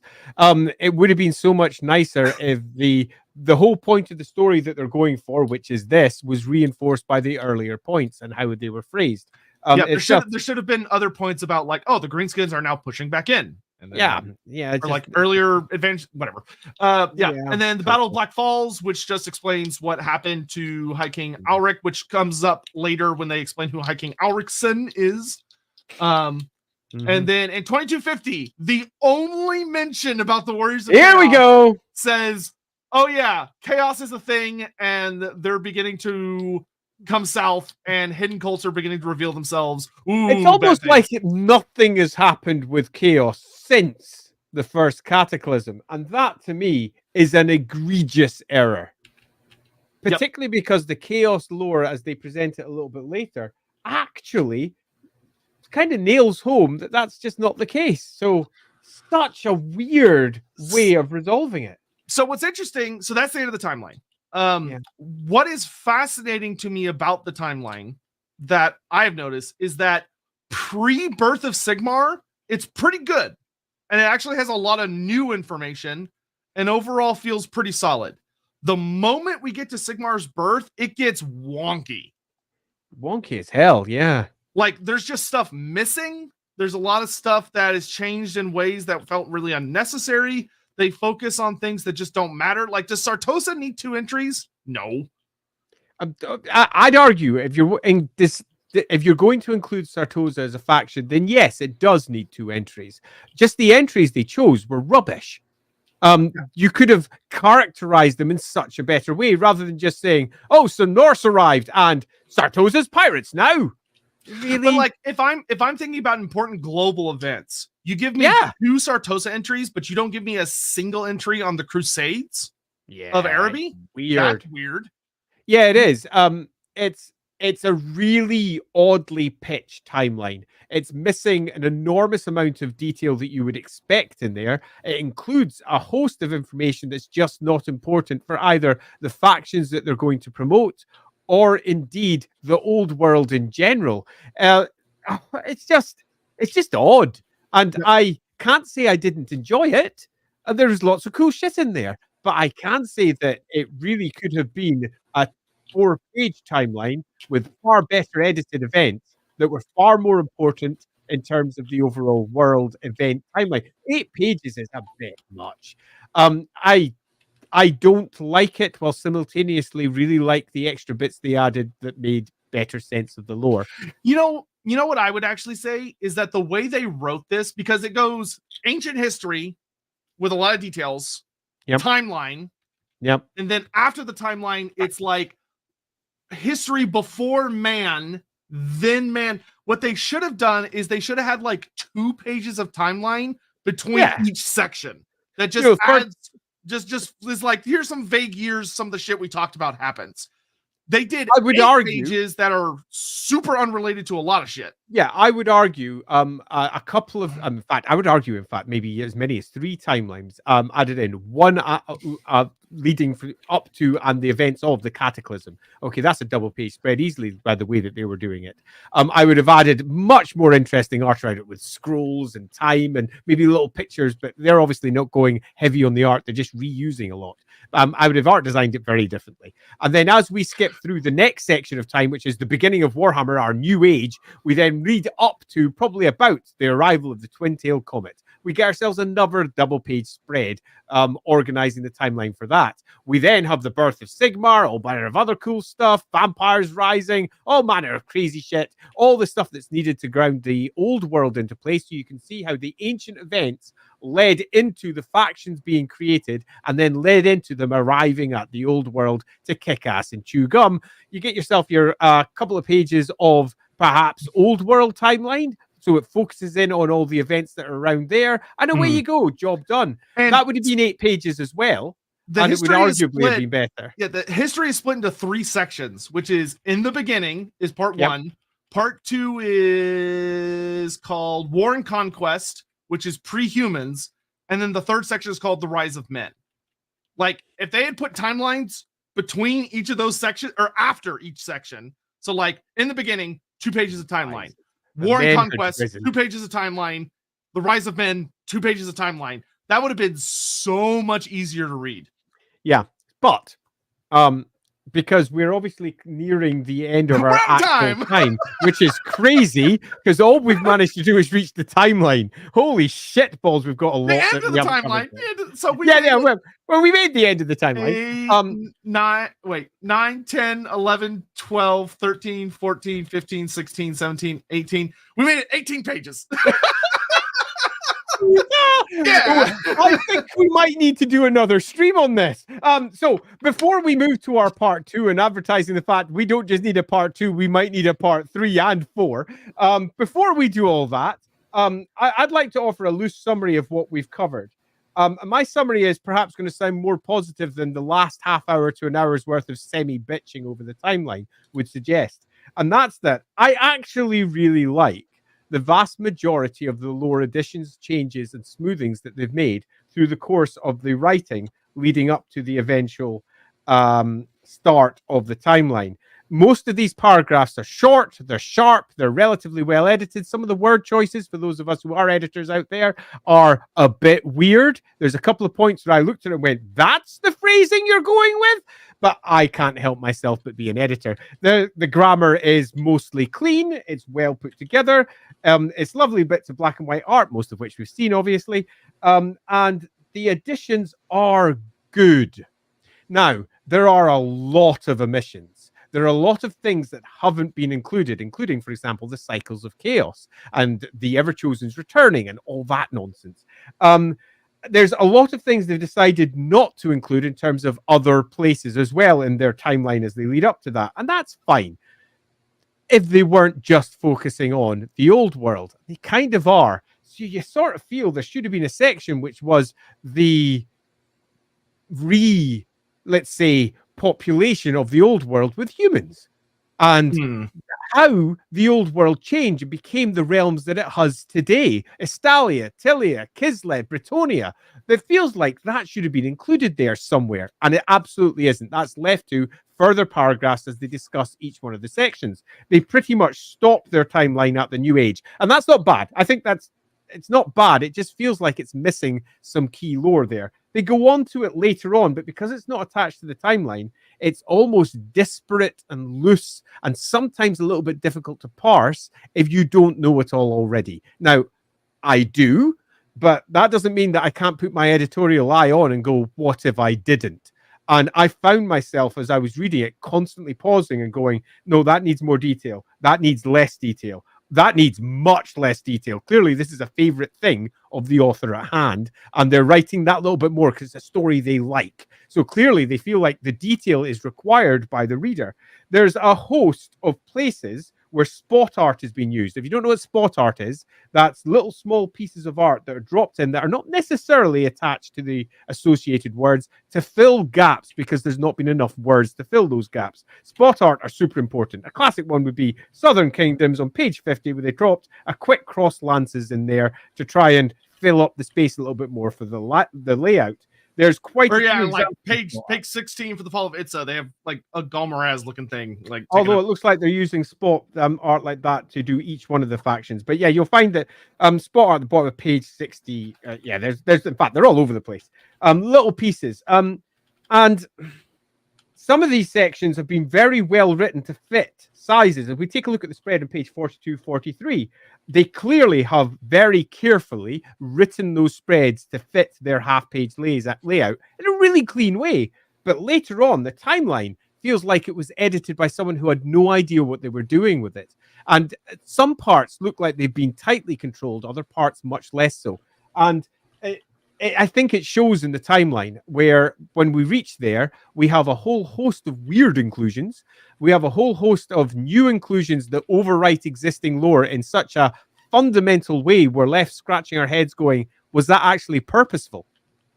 And that's not a good place to be, because if it is purposeful, then they need to properly lay that out so nobody's left going, what the fuck? And if it isn't purposeful, then how the hell did that get past editing?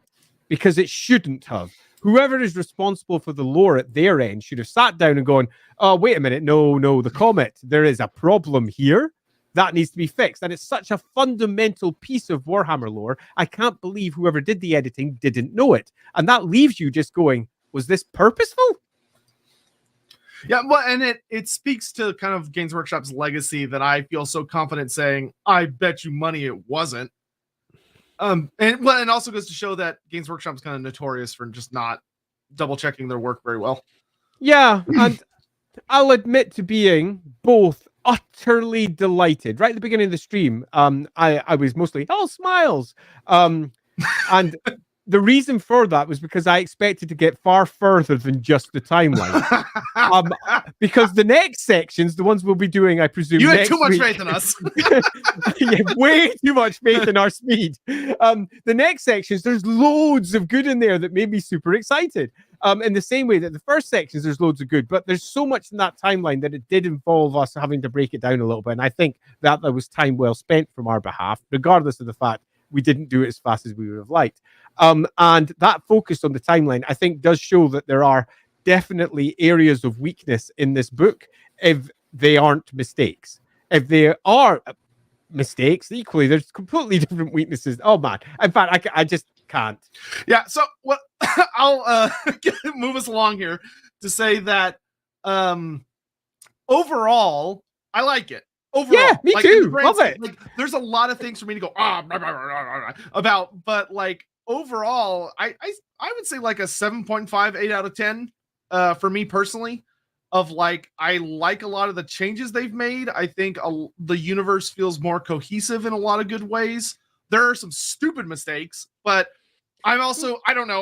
I'm going to hesitate to call them mistakes because lore changes.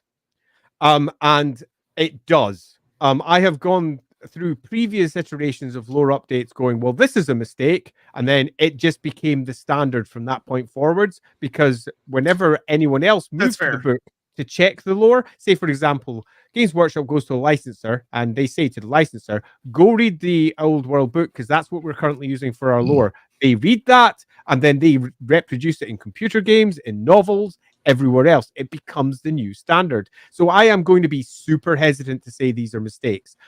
If they are mistakes, then they need to be rectified. If they're not mistakes, then some fundamental changes have hit the Warhammer world. The Empire is actually completely different while simultaneously not changing at all. But the reasoning behind Twin Tail Comet stuff is just different. The reasoning behind the game Wartime, that's changed. Everything has been gently nudged. That's interesting. Yeah, I will say for me, there is a notable thing of that. The stuff outside before the timeline, so just the writing, I pretty much loved all of it. Like, yeah, I had very little, if any, nitpicks in that entire section. My only nitpick, if I was looking for one, and this is looking for one, is the lack of inclusion of some things I would like to have seen there. But it was a tight section, it had a focus, it was clear what it was intending to do, and I think it nailed it. In general, great stuff.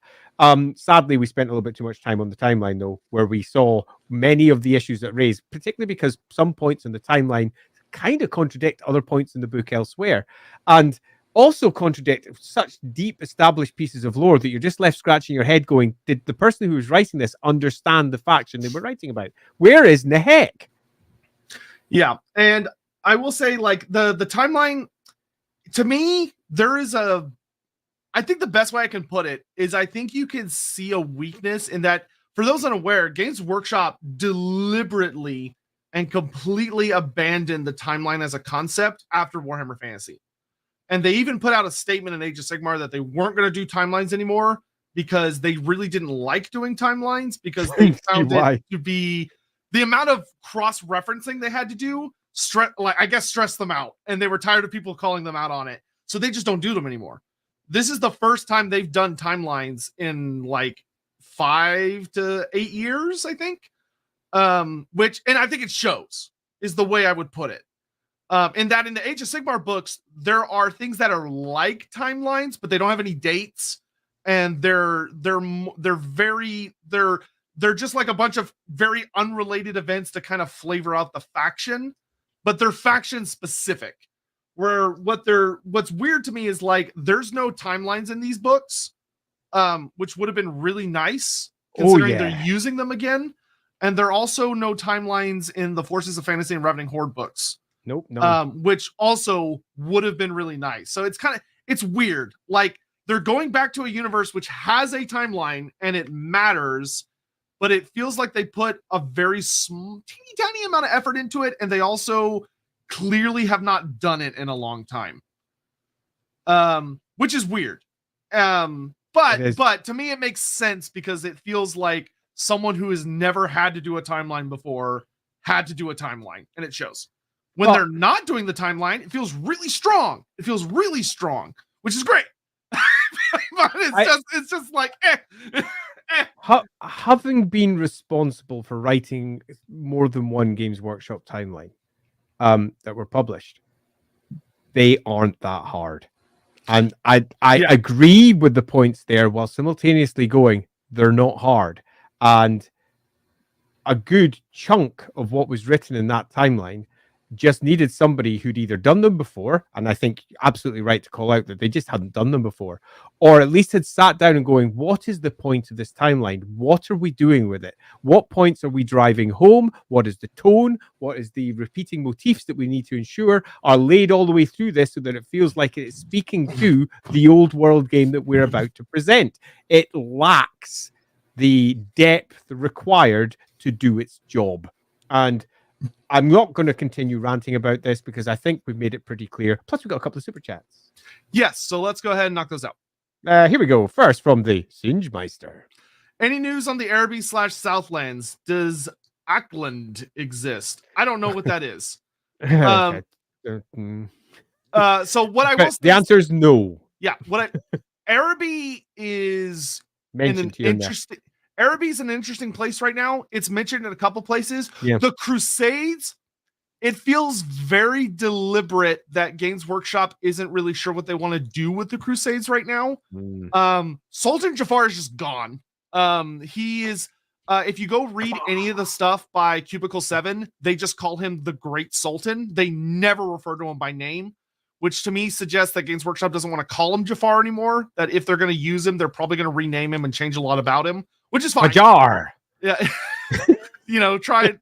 That just sounds like a euphemism. Does not sound good at all. Yeah. So I suspect his name is going to change. However, I have heard that in the Black Library novel, there's a lot of really important stuff about Araby, which I'm really excited to read about.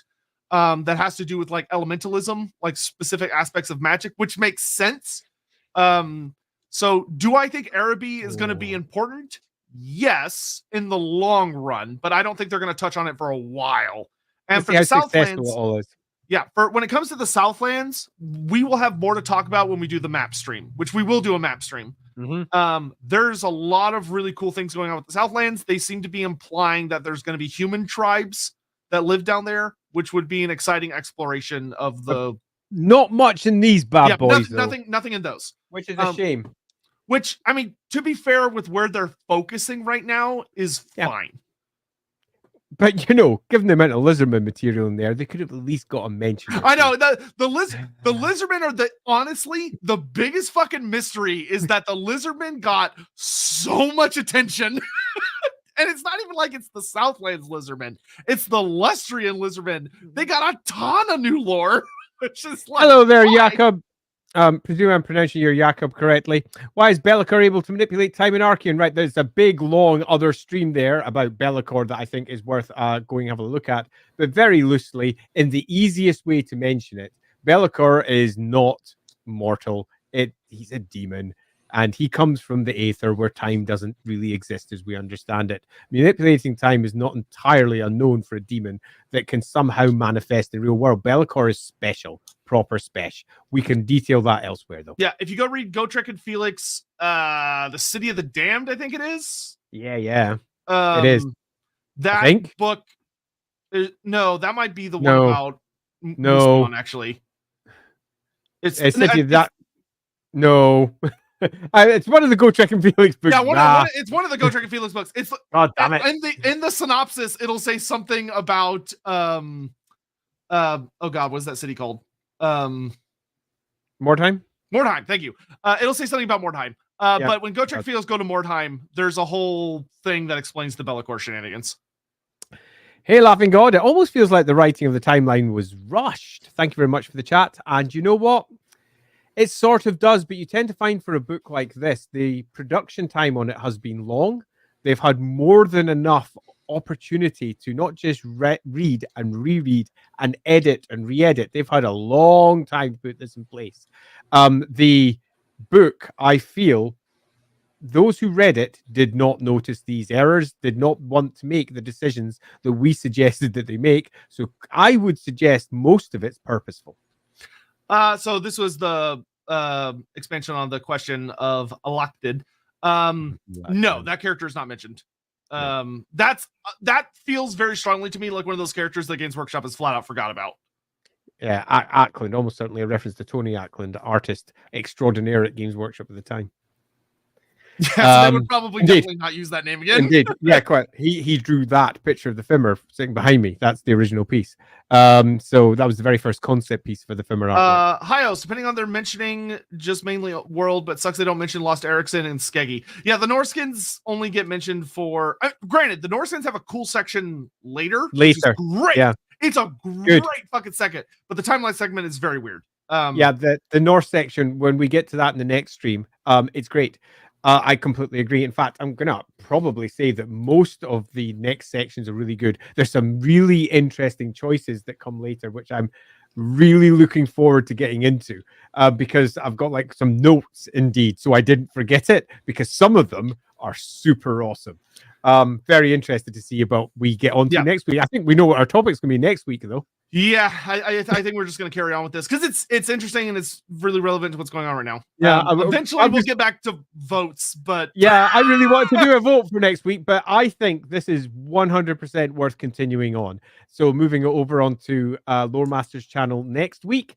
If you're sitting on any of my channels right now watching this, please do hit like, subscribe, and whatever hell else buttons you might find sitting around, or do share it to your friends that you think might be interested. If you're watching this later, and force it onto your friends that aren't interested until they watch it and realize how good it is. Down their throats. But next week we'll be over on the Loremaster of Sotek's channel, so make sure that you check him over on Twitch and YouTube if you haven't done so already, and we will be diving into all of the specific faction details held inside the old world, and hopefully we'll get beyond that book and get to some of the other stuff too. I don't have faith in us that we will, though. Yeah, no. Having said that, though, I really enjoyed that. I hope you all enjoyed it out there as much as we did. It's been super fun. And thank you so much to everyone who sent us super chats this week. It's enormously appreciated every time you do. We do like to eat, and this is a good way for us to do so. Yeah, we appreciate the support a lot. Massively. So thank you for being here, and I think we're donezo. I think we are. Until we see you next week and we geek out some more on the old world. Until then, bye-bye.